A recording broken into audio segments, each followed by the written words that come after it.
ശ്രീ മാത്രേ നമഃ. ഓം ശ്രീ ഗുരുഭ്യോ നമഃ. ലളിതാ സഹസ്രനാമത്തിന്റെ നാമാർത്ഥങ്ങളിലൂടെ നമ്മൾ കടന്നു പൊയ്ക്കൊണ്ടിരിക്കുകയാണ്. ഇപ്പോൾ അടുത്തതായിട്ട് നമ്മൾ 37ാമത്തെ നാമം, 36 നാമങ്ങളും അതിനെക്കുറിച്ചുള്ള വിശദീകരണവും നമ്മൾ കേട്ടു. അതിലെ ന്യാസങ്ങള്, എങ്ങനെയാണ് ലളിതാ സഹസ്രനാമം വായിക്കേണ്ടത് എല്ലാം വരുന്നുണ്ട്. ഇനിയും നമ്മൾ തത്വാർത്ഥത്തിൽ ഇതിനെക്കുറിച്ച് കൂടുതൽ എക്സ്പ്ലനേഷൻസ് തത്വാർത്ഥത്തിലാണ് ഉണ്ടായിരിക്കുക. നമ്മൾ നാമാർത്ഥത്തിൽ കുറച്ചുകൂടെ ചുരുക്കി പറഞ്ഞു പോവുകയാണ്. എങ്കിലും ഒരുവിധമുള്ള വിശദീകരണങ്ങളെല്ലാം പറഞ്ഞാണ് പോകുന്നത്. അടുത്തത് 37ാമത്തെ നാമമാണ് അരുണാരുണ കൗസുംഭ വസ്ത്രഭാസ്വത് കടീതടി. ഇപ്പൊ അരുണാരുണ കൗസുംഭ വസ്ത്ര ഭാസ്വത് കടീതടി. അരുണാരുണം എന്ന് പറഞ്ഞാൽ അത്യധികം ചുവന്നത് എന്നർത്ഥം. കൗസുംഭം എന്ന് പറഞ്ഞാല് ആ ഒരു കടും ചുവപ്പ് നിറത്തിലുള്ള ഒരു ചെടി, അതിന് കയൂമ്പ എന്നൊക്കെ പറയാറുണ്ട്, കുയുമ്പ. ഭാസ്വൽ എന്ന് പറഞ്ഞാൽ പ്രകാശിക്കുന്ന, കടീതടം എന്ന് പറഞ്ഞാൽ അരക്കെട്ട്. അപ്പൊ കടും ചുവപ്പ് നിറമാർന്ന ആ ഒരു എന്താ പറയാ പൂക്കളുള്ള, അതായത് കുയുമ്പ പൂച്ചാറിൽ മുഖ്യ വസ്ത്രം കൊണ്ട് ശോഭിക്കുന്ന അരക്കെട്ടുള്ളവൾ. അപ്പൊ കുയുമ്പ പൂവ് അത് ഒരു ചുണ്ട പോലെ ഉള്ള ഒരു ചെടിയുടെ പൂവാണത്. ആ ഒരു കൗസുഭ വസ്ത്രം എന്ന് പറഞ്ഞാൽ നമ്മൾ എപ്പോഴും ദേവി ചുവന്ന പട്ടുടയാട ധരിച്ചാണ്, രജോ ഗുണത്തെയാണ് അത് കാണിക്കുന്നത് അല്ലെ. അപ്പൊ ദേവി സൃഷ്ടി സ്ഥിതി സംഹാരം ഇതെല്ലാം ചെയ്യുന്ന ആളായതുകൊണ്ട് എപ്പോഴും ദേവിക്ക് നമ്മൾ ആ ഒരു ചുവന്ന വസ്ത്രം, അമ്മയ്ക്ക് ഏറ്റവും ചേർന്ന വസ്ത്രം ഏതെന്ന് വെച്ചാൽ ഗുണങ്ങളെ വെച്ച് നോക്കുകയാണെങ്കിൽ ചുവന്ന പട്ടാട. അപ്പൊ ആ ഒരു കുങ്കുമമാണ് കൗസുംഭം. ഇപ്പൊ ഇതിനെ നമുക്ക് രണ്ട് രീതിയിൽ, 2-3 തരത്തിൽ പറയുന്നുണ്ട്. ചില വ്യാഖ്യാനത്തിൽ കുങ്കുമമാണ് കൗസുംഭം എന്ന് പറയുന്നുണ്ട്. അപ്പൊ സൂര്യോദയത്തിന് മുമ്പുള്ള ആ ഒരു സൂര്യ സാരഥി അരുണന്റെ വർണ്ണത്തിന് ആ ഒരു ഇരട്ടി വർണ്ണമുള്ളതെന്ന് അർത്ഥം. അരുണ എന്ന് പറഞ്ഞാൽ വാഗ്ദേവിയുടെ പര്യായമായിട്ട് നമുക്ക് എടുക്കാം. വാക്കായിരിക്കുന്ന ബ്രഹ്മസജ്ഞ അരുണാരുണം. ആ ബ്രഹ്മയോനിയെ ആച്ഛാദനം ചെയ്ത് മറച്ചു വച്ചിരിക്കുന്ന കടീതടത്തോട് കൂടിയ അമ്മ എന്ന് നമുക്ക് അർത്ഥം എടുക്കാം. അരുണനെ പോലും അരുണാഭമാക്കുന്ന കൗസുംഭ വസ്ത്രത്താൽ ഭാസ്വതമായിരിക്കുന്ന കടീതടത്തോട് ചേർന്നവൾ. ഇപ്പൊ പ്രകൃതിയാണ് നമ്മുടെ ദേവി എന്ന് നമ്മൾ കണ്ടു അല്ലെ. നമോ ദേവിയെ മഹാദേവിയെ ശിവായ സതതനമ നമ പ്രകൃതിയെ. അപ്പൊ ദേവി മഹാത്മ്യം പറയുന്നുണ്ട് അമ്മ പ്രകൃതിയാണെന്ന്. അപ്പൊ ആ പ്രകൃതി ആ ഒരു കൗസുംഭ നിറത്തിലുള്ള വസ്ത്രം ധരിച്ചത് കൊണ്ടാണ് അരുണൻ പോലും അരുണവർണ്ണത്തിൽ നിമഗ്നമായിരിക്കുന്നതെന്ന് അർത്ഥം. അപ്പൊ അരുണൻ, ആ ഒരു അരുണന്റെ പ്രഭാത സൂര്യൻ, അതിനെയാണ് നമ്മൾ അരുണൻ എന്ന് പറയുന്നത്. ആ ഒരു പ്രപഞ്ച ക്ഷേത്രത്തിന്റെ കവാടമാണ് തീരങ്ങൾ. ഇപ്പൊ പ്രഭാതം കടന്നു വരുന്നതും തിരികെ പോകുന്നതും തീരത്തിലൂടെയാണ് എന്ന് നമുക്ക് പറയാം അല്ലെ. നമ്മൾ അതുകൊണ്ടാണല്ലോ ഉദയവും അസ്തമനവും നന്നായിട്ട് കാണാൻ ആയിട്ട് നമ്മൾ സമുദ്ര തീരങ്ങളിൽ പോകുന്നത്. അപ്പോ അതിനെ ഒരു കവാടമായിട്ട് കണ്ടാല് അതിന്റെ നിറം കൗസുംഭ പുഷ്പത്തോട് ഓമിച്ചിരിക്കുന്നു എന്ന് പറയാം. അപ്പൊ കൗസുംഭ പുഷ്പത്തെ നമ്മൾ മലയാളത്തില് ആ ഒരു കുയമ്പപ്പൂ എന്നാണ് പറയുന്നത്. ഇതിനെ നമ്മൾ ശരിക്കും പറഞ്ഞാല് സാഫ് ഫ്ലവർ എന്ന് പറയും. ഇപ്പൊ മഞ്ഞ കലർന്ന ഓറഞ്ച് നിറത്തിലുള്ള ഒരു ചെടി, അത് ഗോളാകൃതിയാണ്. പണ്ട് വളരെ സുലഭമായിട്ട് അർച്ചനയ്ക്കും അലങ്കാരത്തിനൊക്കെ ഉപയോഗിച്ചിരുന്ന ഒരു പൂവാണിത്. അങ്ങനെ ആ ഒരു എന്താ പറയാ കുയമ്പപ്പൂവിനോട് ആണ് പ്രഭാത സൂര്യനെ ഓമിച്ചിരിക്കുന്നത്. അപ്പൊ ആ ഒരു പ്രാതസൂര്യൻ ഗായത്രി ദേവി എന്നറിയപ്പെടുന്നു അല്ലെ. നമുക്കറിയാം ആ ഒരു ഗായത്രി മന്ത്രം സൂര്യനെ, സവിതാവിനെ പ്രകീർത്തിച്ചുകൊണ്ടുള്ളതാണ്. അഗ്നിവർണ്ണമുള്ള വസ്ത്രം എന്നത് നിറമല്ല, അത് ശുദ്ധതയാണ് കാണിക്കുന്നത്. എന്തും ശുദ്ധീകരിക്കുന്ന ഒരു പഞ്ചഭൂതങ്ങളിൽ ഒരെണ്ണമാണ് അഗ്നി എന്ന് പറയുന്നത് അല്ലെ. വൃത്തിയും ശുദ്ധവുമുള്ള വസ്ത്രധാരണം ഏതൊരു വ്യക്തിക്കും ആത്മവിശ്വാസവും ശോഭയും ഉണ്ടാക്കും. ഈ സഹസ്രനാമം 8 വാഗ്ദേവതകൾ ചേർന്നാണ് ഉണ്ടാക്കിയതെന്ന് നമ്മൾ കണ്ടു. ആ ഒരു അരുണ ശബ്ദം അരുണാദേവിയെയും സൂചിപ്പിക്കുന്നു. ദേവി ധരിച്ചിരിക്കുന്ന അരുണ വസ്ത്രം അരുണാദേവി സമ്മാനിച്ചതാണെന്ന് പറയാം. അപ്പൊ 8 ദേവിമാരും ഓരോരോ ഇടങ്ങളിൽ വന്നു പോകുന്നുണ്ട്. അപ്പൊ വശിനി ദേവി പറയണു അരുണാദേവിക്ക് പോലും അരുണ നിറം കൊടുക്കുന്ന വസ്ത്രമാണ് പരാശക്തി ധരിച്ചിരിക്കുന്നതെന്ന്. അപ്പൊ മാതൃഭാവത്തിന്റെ മൂർത്തിമത് ഭാവ നിറമാണ് കുങ്കുമവർണ്ണം. ഇത് ശക്തിയെ അല്ലെങ്കിൽ ധീരതയൊക്കെ കാണിക്കുന്നു. ഭാരത പതാകയുടെ ആദ്യ വർണ്ണം തന്നെ കുങ്കുമവർണ്ണമാണ്. സാധാരണ ഒരു സ്ത്രീയുടെ പ്രകൃതി അബലയാണെന്നാണ് നമ്മൾ പറയാറുള്ളത്. കാരണം പുരുഷനോടൊപ്പമുള്ള ശാരീരിക ക്ഷമത സ്ത്രീക്കില്ല എന്നുള്ളത് കൊണ്ട്. അപ്പൊ അതേ സ്ത്രീ അമ്മയായിട്ട് തീരുമ്പോൾ ബലമുള്ളവളായിട്ട് തീരുന്നു. തന്റെ കുഞ്ഞിനെ സംരക്ഷിക്കാൻ ഏതറ്റം വരെയും ആ അമ്മ സഞ്ചരിക്കുന്നുണ്ട്. അപ്പൊ മാനസികമായിട്ട് അവൾ പുരുഷനേക്കാൾ വളരെയധികം ശക്തിയുള്ളവളാണ്. അതുകൊണ്ടാണ് തന്റെ ജീവിതം ആ ഒരു പരിണാമങ്ങളിൽ കൂടി സ്ത്രീ അനായാസം സഞ്ചരിക്കുന്നത്. അപ്പൊ പുരുഷനേക്കാൾ എത്രയോ അധികം അമ്മയായ മൂലപ്രകൃതിയുടെ ശക്തിയെ പരാമർശിക്കുന്നതാണ് ഈ നാമം. അപ്പം ഓം അരുണാരുണ കൗസ്തുംഭ വസ്ത്രഭാസുക്കടി തഡിയെ നമ. അപ്പൊ ദേവിയെ ഈ ഒരു നാമം കൊണ്ട് നമ്മൾ പ്രകീർത്തിക്കുമ്പോൾ ദേവിയുടെ അനന്തമായിരിക്കുന്ന ശക്തി അത് സ്ത്രീയിലൂടെ പ്രവഹിക്കുന്നതായിട്ട് നമുക്ക് കണ്ടുവേണം നമസ്കരിക്കാൻ. അടുത്ത നാമം 38ാമത്തെ നാമമാണ് രത്നകിങ്കിണി കാരമ്യ രശനാദാമ ഭൂഷിത. രത്നകിങ്കിണിക പ്ലസ് രമ്യ രശന ദാമ ഭൂഷിത. അപ്പൊ കിങ്കിണിക എന്ന് പറഞ്ഞാല് ആ ഒരു കിങ്ങിണി മണികളോട് കൂടിയത്. രമ്യം എന്ന് പറഞ്ഞാൽ മനോഹരം. രശന എന്ന് പറഞ്ഞാല് 16 ഇഴയുള്ള പുറമേ ഇടുന്ന ഒരു അരഞ്ഞാണം. അതിനെയാണ് നമ്മൾ ആ രശന എന്ന് പറയുന്നത്. ദാമം എന്ന് പറഞ്ഞാൽ ചരട്. ഭൂഷിത എന്ന് പറഞ്ഞാൽ അലങ്കരിക്കപ്പെട്ടവൾ. ഇപ്പൊ രത്നകിങ്ങിണികൾ കോർത്ത സുന്ദരമായ അരഞ്ഞാൺ ചരടുകൊണ്ട് അലങ്കൃതയായവൾ എന്ന് പറയാം. ഇപ്പൊ സുവർണ നിർമ്മിതമായ അരഞ്ഞാൺ, അതില് രത്നം കൊണ്ടുള്ള ചെറിയ കിങ്ങിണി മണികൾ ആ ചെറിയ ശബ്ദങ്ങൾ ഉണ്ടാക്കിക്കൊണ്ടിരിക്കുന്നു. ഇപ്പൊ കഴുത്ത് മുതല് തുടയുടെ ഉപരിഭാഗം വരെയുള്ള മധ്യപ്രദേശം. ഇപ്പൊ പഞ്ചദശാക്ഷരി മന്ത്രത്തിന്റെ മധ്യകൂടം എന്ന് പറയാം. ഇതിന് 6 അക്ഷരങ്ങളാണ്. മധ്യകൂടത്തിന്റെ സ്ഥൂല വർണ്ണനയാണ് ഇപ്പൊ നമ്മൾ കണ്ടുകൊണ്ടിരിക്കുന്നത്. അപ്പോ ദേവിയുടെ ബാഹ്യവർണ്ണന എല്ലാം തന്നെ നമുക്ക് എന്താ ആ ദേവിയുടെ പഞ്ചദശി മന്ത്രത്തിന്റെ ഒരു ഭാഗങ്ങളായിട്ട് തന്നെ കാണണം.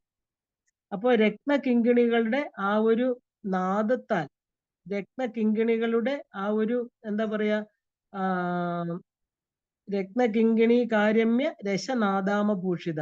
അപ്പൊ ആ ഒരു രത്നകിങ്കിണികളുടെ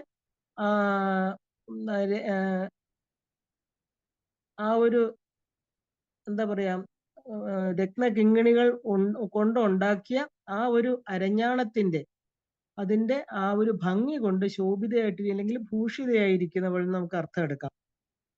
രത്നങ്ങളുടെ ചെറിയ മാല അത് അരപ്പട്ടയായിട്ട് അണിഞ്ഞവൾ എന്ന വാച്യാർത്ഥത്തിൽ എടുക്കാം. ജലത്തിന് ശങ്കാരനാദം കൊടുക്കുന്നവൾ എന്നും പറയാം. അപ്പൊ അമ്മയുടെ കിലുങ്ങുന്ന അരപ്പട്ടയിലൂടെ വീണ്ടും പ്രകൃതിയെ തന്നെയാണ് പറയുന്നത്.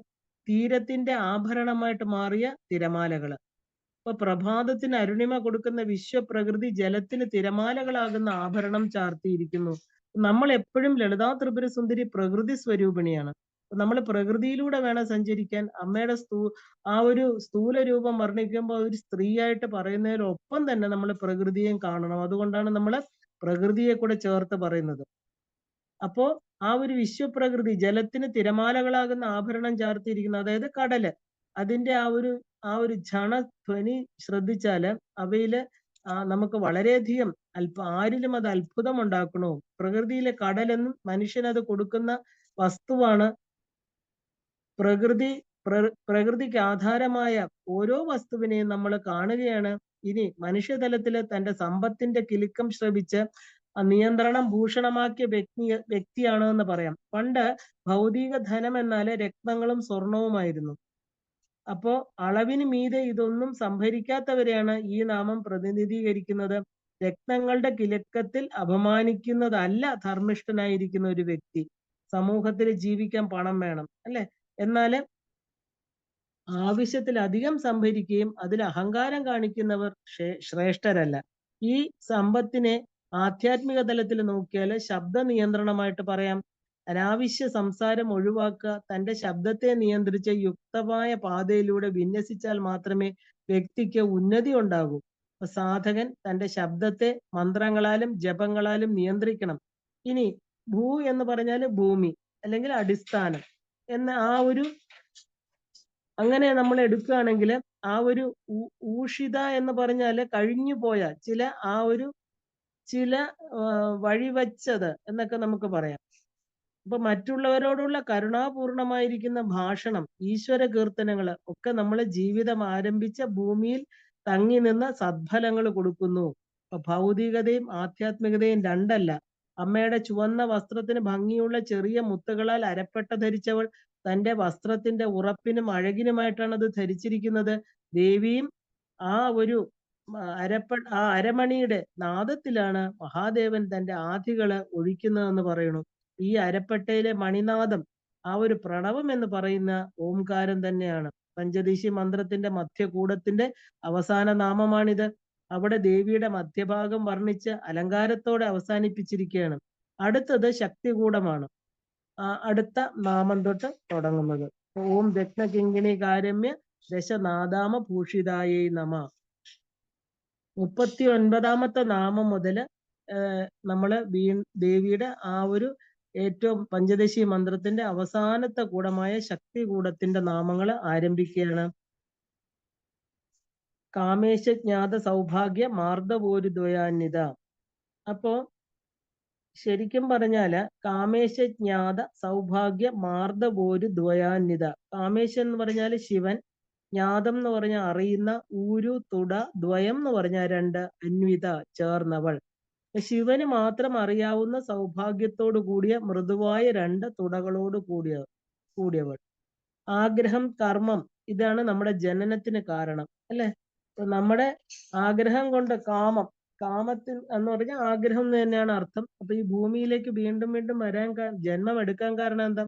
സബലീകൃതമല്ലാത്ത ആഗ്രഹങ്ങൾ പൂർത്തീകരിക്കാനാണ് വീണ്ടും മനുഷ്യ ജന്മത്തിൽ വരുന്നത്. അപ്പൊ പ്രപഞ്ചത്തെ താങ്ങി നിർത്തുന്ന ഈ രണ്ട് തുടകൾ ആഗ്രഹങ്ങളും കർമ്മങ്ങളുമാണെന്ന് പറയണു. അവ കാരണമാണ് വീണ്ടും വീണ്ടും ജനനവും മരണവും ഉണ്ടാകുന്നത്. അതുകൊണ്ടാണ് ഈ പ്രപഞ്ചം മുന്നോട്ട് പോകുന്നത് തന്നെ.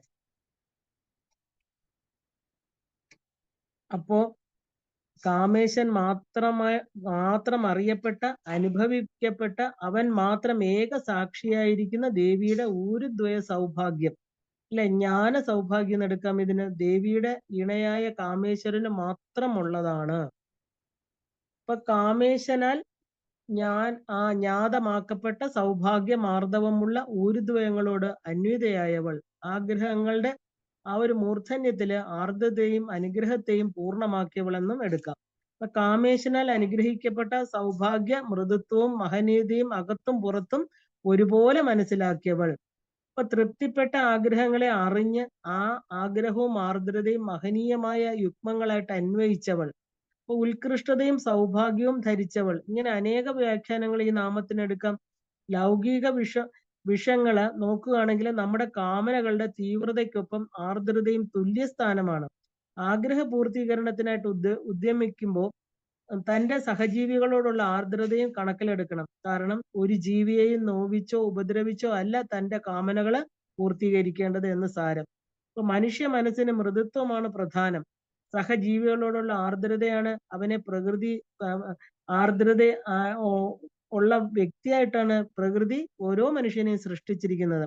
മറ്റൊരു ജീവിക്കും ഇല്ലാത്ത സൗഭാഗ്യമാണത്. അപ്പൊ ആ ഒരു കാമനയും സാമർഥ്യവും ഇരട്ടകളാണ്. ആഗ്രഹ പൂർത്തീകരണത്തിന് കഠിനാധ്വാനം ചെയ്യേണ്ടി വരും. ഇപ്പൊ കൊക്കിലൊതുങ്ങുന്നതേ കൊത്താവൂ എന്നുള്ള എന്ന് നമ്മൾ കേട്ടിട്ടുള്ള ഒരു ഉത്കൃഷ്ട വചനമാണ്. അത് മഹനീയമായതാണ്. കാരണം ഇതാണ് സൗഭാഗ്യം എന്ന് പറയുന്നത്. ഒരു മനുഷ്യൻ തന്റെ ആ ഒരു വ്യക്തിത്വത്തിൽ അനുവർത്തിക്കേണ്ട കാര്യമാണിത്. തന്റെ ആഗ്രഹങ്ങള് താൻ തന്നെ അളവുകോലിടണം. ദയയും ഉത്കൃഷ്ടതയുമായിരിക്കണം സൗഭാഗ്യങ്ങൾ. ഒരു സാധകൻ അതിലേക്കായിരിക്കണം പ്രയാണം ചെയ്യേണ്ടത്. മഹേശ്വരനാൽ അനുഗ്രഹിക്കപ്പെട്ട സൗഭാഗ്യങ്ങളായിരിക്കണം മൃദുത്വവും മഹനീയതയും മനസ്സിലാക്കിയവൾ. അപ്പൊ മഹാദേവനെ കിട്ടാനായിട്ട് മഹാദേവിയായ പാർവതി നടത്തിയ തപസ് നമുക്കറിയാം അല്ലെ. അങ്ങനെ കാമേശ്വരനെ വിവാഹം കഴിച്ച് അദ്ദേഹത്തിന്റെ ആർദ്രതയും ദയയും മനസ്സിലാക്കിയവളാണ് മഹാദേവി. ഇനി കാമാരിയായിരിക്കുന്ന കാമന്റെ ഈശ്വരനായ മഹാദേവനെ അറിഞ്ഞ് ധന്യമായ ഊരുദ്വയങ്ങളെ ധന്യമാക്കിയവൾ. ആഗ്രഹങ്ങളുടെ അധിപനായ ലൗകികതയെ തിരിച്ചറിഞ്ഞ് ശാന്തതയും മഹനീയതയും കൂടെ ചേർന്ന വ്യക്തിയെന്നും നമുക്ക് പറയാം. അപ്പൊ ലൗകികത ഈശ്വരനാണ്. വൈരാഗ്യം ശിവന് മാത്രമായിട്ട് ഉള്ളതാണ്. ശിവനാണ് യഥാർത്ഥ വിരാഗി. അപ്പൊ മനു പരമ്പരയിലെ ആ ഒരു ചാക്ഷുഷ മനുവും ഇന്ദ്ര സാവർണി മനുവും ആ ഭൗമ മനു അനന്തരാവകാശികളില്ലാതെ വളരെ ദുഃഖിതരായിരുന്നു. ലൗകികതയിൽ ഭ്രമിച്ചിരുന്ന അവർക്ക് പിന്നെ ദേവീ ചിന്തയാൽ ഭക്തി കൈവരികയും തങ്ങളുടെ മോഹങ്ങളെ ത്യജിച്ച് വൈരാഗ്യം കൈവരികയും ആ വംശാഭിവൃദ്ധി ഉണ്ടാവുകയും ചെയ്തു. തങ്ങളുടെ ഉത്കൃഷ്ടതയിൽ പിറന്ന സന്തതിക്ക് ആ ഉരു എന്നാണ് നാമകരണം ചെയ്തത്. ചെയ്യപ്പെട്ടത്. ഈ കുട്ടികളെ കാലാന്തരത്തിലെ പരാശക്തിയുടെ അചഞ്ചല ഭക്തരായിട്ട് മാറി. ശക്തികൂടത്തിന്റെ ആരംഭത്തിലെ സൃഷ്ടിയുടെ മനനം കൂടി നടത്തി വേണം മുന്നോട്ട് പോകാൻ. ആഗ്രഹങ്ങളെ കുറിച്ചുള്ള തിരിച്ചറിവിലൂടെ ആവണം നമ്മുടെ നാമപഠനം പൂർത്തിയാകുന്നത്. ഓം കാമേശ്വരജ്ഞാത സൗഭാഗ്യ മാർദ്ദവോരുദയാന്വിതായേ നമ. അടുത്തത് 40-ാമത്തെ നാമമാണ്. 40-ാമത്തെ എന്താ പറയാ, ആ ഒരു ഉയർന്ന നാമമാണ്. മാണിക്യ മകുടാകാര ജാനുദ്വയ വിരാജിത. അമ്മയുടെ പാദപത്മങ്ങളിലേക്ക് നമ്മൾ എത്തുകയാണ്. നമ്മൾ എല്ലാവരും പറയാറുണ്ട്, ദേവിയുടെ ശിരസ് മുതല് പാദം വരെ സ്മരിച്ചാലും ആ പാദപത്മങ്ങളെയാണ് നമ്മൾ മനസ്സിൽ കൊണ്ടു നടക്കേണ്ടത്. മാണിക്യ മകുട ആകാര ജാനുദ്വയ വിരാജിത. മാണിക്യ മകുടം, മാണിക്യ കിരീടം, ആകാരം അല്ലെങ്കിൽ രൂപം എടുക്കാം. ജാനുദ്വയം എന്ന് പറഞ്ഞാൽ 2 മുട്ടുകള്, വിരാജിത ശോഭിക്കുന്ന. മാണിക്യ കിരീടം പോലെ കാൽമുട്ടുകളാൽ ശോഭിപ്പവൾ. അപ്പൊ നമ്മള് വീണ്ടും ആ ഒരു പാദങ്ങളിലേക്ക് എത്തുകയാണ് അല്ലെ. ആ അഖണ്ഡമായ ഒറ്റ മാണിക്യം കൊണ്ട് നിർമ്മിച്ച ശിരോമകുടം, അതിനെയാണ് മാണിക്യ മുകുടം എന്ന് പറയുന്നത്. അപ്രകാരമുള്ള തൊപ്പിയുടെ ആകൃതിയിലുള്ള ജാനുദ്വയത്താൽ ദേവി ശോഭിക്കുന്നു. അപ്പം ആ ഒരു മുഴങ്കാൽ ചുവന്നും മാണിക്യം പോലെ ദൃഢമായും ഇരിക്കുന്നു എന്നർത്ഥം. മാണിക്യ മകുടാകൃതിയിലുള്ള ജാനുദ്വയത്താൽ വിരാജിക്കുന്നവൾ. അപ്പൊ ശിരസിൽ ധരിക്കുന്ന മാണിക്യത്തെ പോലെ ഉയർന്നതാണ് മനുഷ്യന്റെ സൃഷ്ടികള്. മാണിക്യവും മകുടവും പോലെ സമൂഹത്തിൽ അലങ്കരിക്കപ്പെട്ടവൾ എന്നൊക്കെ നമുക്ക് ഇതിനർത്ഥം എടുക്കാം. ഇവിടെ മാണിക്യത്തിന് ഇത്രയും പ്രാധാന്യം കൊടുത്തിരിക്കുന്നത് സൂര്യന്റെ രത്നമാണ് മാണിക്യം. ഇതിനാണ് നവരത്നങ്ങളിൽ ഏറ്റവും ശ്രേഷ്ഠമായിരിക്കുന്ന സ്ഥാനം കൊടുത്തിരിക്കുന്നത്. പ്രാണൻ, ശരീരം, പ്രകൃതം ഇവയെല്ലാം സ്വാധീനിക്കുന്നതാണ് മാണിക്യമെന്ന് ജ്യോതിശാസ്ത്രം പറയുന്നു. അപ്പൊ മാണിക്യത്തിന്റെ ചുവപ്പ് നിറത്തിന് കാരണം ഈ ഒരു ക്രോമിയത്തിന്റെ സാന്നിധ്യമാണ്. അങ്ങനെയുള്ള മാണിക്യവും മകുടമായിട്ട് പറയുമ്പോൾ നമ്മുടെ ശരീരത്തിന്റെ, അതായത് ആത്മാവിനെയാണ് അത് കാണിക്കുന്നത്. അപ്പൊ അതിന്റെ ഔന്നത്യം എന്നാല് ജീവകുലത്തിൽ ഉന്നതമായിരിക്കുന്ന മനുഷ്യനെ തന്നെയാണ് വിഷയമാക്കുന്നത്. ഇങ്ങനെയുള്ള മനുഷ്യനെ സൃഷ്ടിച്ച് വിരാജിക്കുന്നവളാണ് പ്രകൃതി. പ്രകൃതി തന്നെയാണ് നമുക്ക് സർവേശ്വരി. പുരുഷനും സ്ത്രീയുമായ മാണിക്യത്തെ പോലുള്ള രത്നങ്ങളെ ശിരസിൽ സൂക്ഷിക്കുന്ന ഇവർ ഉയർന്ന ചിന്താശീലരാണ്. ജീവിതത്തിന്റെ മൂല്യം തിരിച്ചറിയാതെയാണ് ജനിച്ച പലരും മരണം പുൽകുന്നത് അല്ലെ. മനുഷ്യൻ വിചാരിച്ചാൽ ഈ പ്രപഞ്ചത്തെ നന്നാക്കാനും നശിപ്പിക്കാനും സാധിക്കും. നമ്മൾ ഇന്ന് സമൂഹത്തിൽ അത് വളരെ പ്രത്യക്ഷമായിട്ട് കാണുന്നുണ്ട്. സമൂഹം, പ്രകൃതി ഇവയെ സംരക്ഷിക്കുന്നവര് മാണിക്യ മകുട തുല്യരാണ്. അപ്പൊ ആസനസ്ഥയായ ദേവിയുടെ കാൽമുട്ടുകളെയാണ് ഈ നാമം വർണ്ണിക്കുന്നത്. വശിനി ദേവി കാൽമുട്ടുകളെ ഗോപ്യമായിട്ടാണ് ദർശിക്കുന്നത്. ആ സർപ്പങ്ങൾ മാണിക്യം തങ്ങളുടെ തലയിലാണ് സൂക്ഷിക്കുന്നത്. നമുക്കറിയാലേ, നാഗമാണിക്യം എന്നാണ് അതിന് പേര്.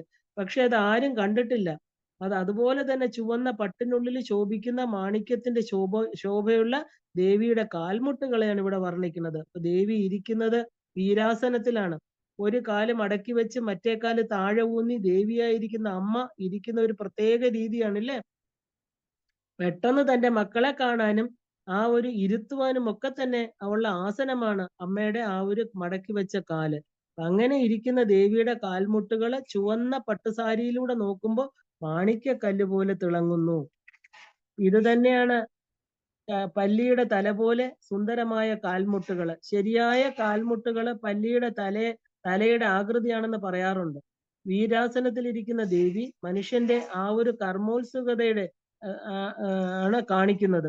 അതിനായിട്ട് ശക്തി ആവശ്യമാണ്, ചലനശേഷിയും. അപ്പോ ശക്തി കൂടെ വർണ്ണനയില് അവന്റെ ഭൗതിക ലോകത്തിലെ ശക്തികളായിട്ട് നമുക്ക് കാണാം. ഇപ്പൊ മാനുഷിക മൂല്യങ്ങളായ ആ പണം ഈ നാമപഠനത്തിന്റെ അനുഗ്രഹമാണെന്ന് പറയപ്പെടുന്നു. ഓം മാണിക്യ മകുടാകാര ജാനുദ്വയ വിരാജിതായേ നമ. 41-ാമത്തെ നാമമാണ് അടുത്തത്. ഇന്ദ്രഗോപ പരീക്ഷിപ്ത സ്മര തൂണാഭജംഘിക. ഇന്ദ്രഗോപ പരീക്ഷിപ്ത സ്മര തൂണാഭജംഘിക. ഇന്ദ്രഗോപം എന്ന് പറഞ്ഞാല് മിന്നാമിനുങ്ങ് അല്ലെ, മിന്നാമിന്നി എന്ന് പറയും. പരീക്ഷിപ്തം എന്ന് പറഞ്ഞാല് പതിച്ചത്. സ്മരൻ കാമദേവൻ, തൂണം ആവനാഴി, ആഭ എന്ന് പറഞ്ഞാൽ ശോഭ, ജംഘിക ആ ഒരു ജംഘയുള്ളവൾ. ജംഘ എന്ന് പറഞ്ഞാല് കണങ്കാല്. അപ്പൊ മിന്നാമിനുങ്ങിനെ പതിപ്പിച്ച കാമദേവന്റെ ആവനാഴിയുടെ ശോഭയുള്ള കണങ്കാലുള്ളവൾ. ഇപ്പൊ ഇന്ദ്രഗോപം എന്ന മിന്നാമിനുങ് എന്നാണ് അർത്ഥം അല്ലെ. അപ്പൊ ഇന്ദ്രഗോപങ്ങള് ആ എന്താ പറയാ രാത്രി ആണ് സഞ്ചരിക്കുന്നത്. തൊട്ടുരുമിയാണ് അത് നടക്കുന്നത്. അപ്പൊ കാമരാജന്റെ തൂണീരം എന്ന പദത്തില് ഇന്ദ്രഗോപ മിഥുനങ്ങളുടെ ചേർച്ചയാണ് പറയുന്നത്. ദേവിയും കാമേശനും അർദ്ധനാരീശ്വരൻ ആ സങ്കല്പത്തിലുള്ളതാണ്. ഇണ പിരിയുന്നേ ഇല്ല. ഇന്ദ്രഗോപങ്ങളും അങ്ങനെ തന്നെയാണ്. ഇന്ദ്രഗോപങ്ങളാൽ പരീക്ഷിപ്തമാക്കപ്പെട്ട ആ സ്മരന്റെ തൂണാഭ ചേരുന്ന ജംഘികയുള്ളവൾ. അപ്പൊ സ്മരന്റെ തൂണീര ശോഭ കണങ്കാലാക്കി ആ ഒരു അത്യുന്നതമായ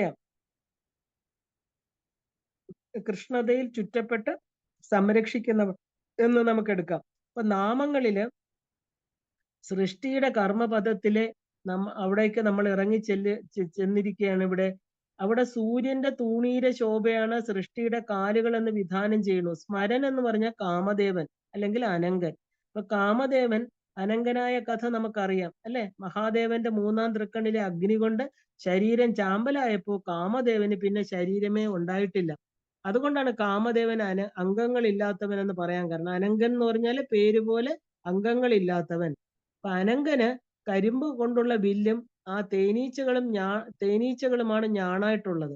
അപ്പൊ ശരങ്ങള് പുഷ്പങ്ങളാണ്. വാഹനം എന്ന് പറയുന്നത് എന്താ പറയാ തത്തയും പ്രാവും ഒക്കെയാണ്. അപ്പൊ യഥാർത്ഥത്തില് കാമൻ എന്നത് നമ്മുടെ ലൗകികതയ്ക്ക് കൊടുത്തിരിക്കുന്ന ബാഹ്യനാമമാണ്. അങ്ങനെയുള്ള അനങ്കന്റെ ആവനാഴിയിൽ 5 അമ്പുകൾ മാത്രമാണ് ഉള്ളത്. അവയാണെങ്കിലോ അതൊരിക്കലും ഒഴിയുന്നുമില്ല. അപ്പൊ ഈ അമ്പുകളെ പഞ്ചതന്മാത്ര സായക എന്നുള്ള നാമത്തിൽ പറഞ്ഞിട്ടുണ്ട്. എന്തൊക്കെയാണ്? കാമ, ക്രോധ, ലോഭ, മത, മാത്സര്യമങ്ങളെയാണ് പഞ്ചവികാരങ്ങൾ അല്ലെങ്കിൽ 5 അമ്പുകളായിട്ട് പറഞ്ഞിരിക്കുന്നത്. പ്രകൃതിയാകുന്ന ആവനാഴിയിൽ എന്നും ഒഴിയാത്ത ശരങ്ങളാണിത്. ഭൂമിയിൽ ജീവിക്കുന്ന എല്ലാ ജീവികളും ഈ 5 ശരങ്ങളുടെ പീഡയിലാണ് ജീവിതം മുമ്പോട്ട് കൊണ്ടുപോകുന്നത്. മനുഷ്യൻ പ്രത്യേകിച്ച്. ഈ 5 ശരങ്ങളുള്ള തൂണീര ശോഭയാണ് കാലുകളാക്കിക്കൊണ്ട് ശ്രേഷ്ഠനായ മനുഷ്യൻ നടക്കുന്നത് എന്ന് പറയുമ്പോൾ വികാരങ്ങളെ കാൽക്കീഴിലാക്കിയവനെന്ന് നമുക്ക് കാണാം. അല്ലെങ്കിൽ പ്രകൃതിയുടെ ഈ ശരങ്ങളെ എല്ലാം തന്നെ പൂർണ്ണമായിട്ട് മനസ്സിലാക്കിയ വ്യക്തിയാണ് അവനെന്നും അറിയണം. ഒരിക്കലും ആ വികാരങ്ങൾ അവനെ ഭരിക്കാതെ നോക്കണം. അതുകൊണ്ടാണ് തൂണീര ശോഭ അത്യുൽക്കടമായിരിക്കുന്ന ഉത്തിഷ്ഠതയില് സംരക്ഷിക്കപ്പെടുന്നത്. അപ്പൊ പ്രകൃതിയിൽ ഈ വികാരങ്ങളെ അവഗണിച്ചുകൊണ്ട് ഒരു ജീവനും ജീവിതം സാധ്യമല്ല. അപ്പൊ ഇന്ദ്രനെ സംരക്ഷിക്കുന്ന കാമദേവന്റെ ആവനാഴി കാലിൽ സൂക്ഷിച്ചവൾ എന്നൊരർത്ഥം നമുക്ക് ഇതിനെടുക്കാം. അപ്പൊ ഇന്ദ്രന്റെ ആജ്ഞകൾ അനുസരിക്കാത്തതിലാണ് കാമദേവന്റെ ചുമതല. അപ്പൊ സാധാരണക്കാരെയും ജ്ഞാനികളെയും ഋഷിമുനിമാരെയും ലൗകികതയിൽ ഭ്രമിപ്പിക്കുന്ന കാമദേവൻ തന്റെ ശരങ്ങളാൽ ചെയ്യുന്നതാണിത്. പക്ഷെ ആ ശരങ്ങളെ വിശ്രമിക്കുന്ന ഭംഗിയേറിയ ആവനാഴി എവിടെയാണ് സൂക്ഷിച്ചിരിക്കുന്നത്? പരാശക്തിയുടെ കണങ്കാലുകളിൽ. അപ്പൊ ലൗകികത എന്നത് ദേവിക്ക് വിഷയമേ അല്ലെന്നും കാമദേവൻ അത് നേടണമെങ്കിൽ ദേവി പ്രീതി അത്യാവശ്യമാണെന്നും ഇതിലൂടെ നമുക്ക് മനസ്സിലാക്കാം. അമ്മയുടെ കാലുകളെ ശ്രദ്ധിച്ചാല് മിന്നാമിനുങ്ങളാൽ ചുറ്റപ്പെട്ട കാമദേവന്റെ തൂണീരത്തിന്റെ ആഭയാണ് ദേവിയുടെ കണങ്കാലിനുള്ളത്. അപ്പൊ തൂണീരമാകുന്ന പ്രകൃതിയില് തങ്ങളാൽ കഴിയുന്ന വെളിച്ചം പകരുന്ന മിന്നാമിനുങ്ങൾ പോലെ പ്രകാശമാനമാണ് ദേവിയുടെ കണങ്കാലുകൾ. എപ്പോഴും തിളങ്ങുന്ന മിന്നാമിനുങ്ങൾ അല്ലെ, അത് വിശ്രമിക്കുന്നേ ഇല്ല. എല്ലായിടത്തും എത്തുന്നതാണ് ദേവിയുടെ നേത്രങ്ങൾ. അപ്പൊ ലൗകികത കാൽക്കീഴിലാക്കണമെന്ന് ഈ നാമാർത്ഥത്തിലൂടെ നമുക്ക് എടുക്കാം.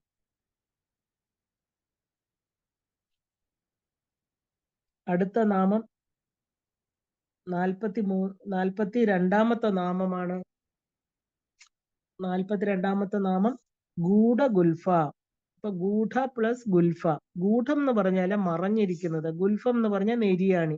മറഞ്ഞിരിക്കുന്ന എന്ന് പറഞ്ഞാൽ രഹസ്യാത്മകമായിട്ടുള്ള നെരിയാണിയോട് കൂടിയവൾ. അപ്പൊ ഈ 42-ാമത്തെ നാമം അപ്പം എന്താണ് നമുക്ക് പറഞ്ഞു തരുന്നത്? ഗൂഢവും മാംസളവുമായി മറയ്ക്കപ്പെട്ട ഞെരിയാണിയോട് കൂടിയവൾ.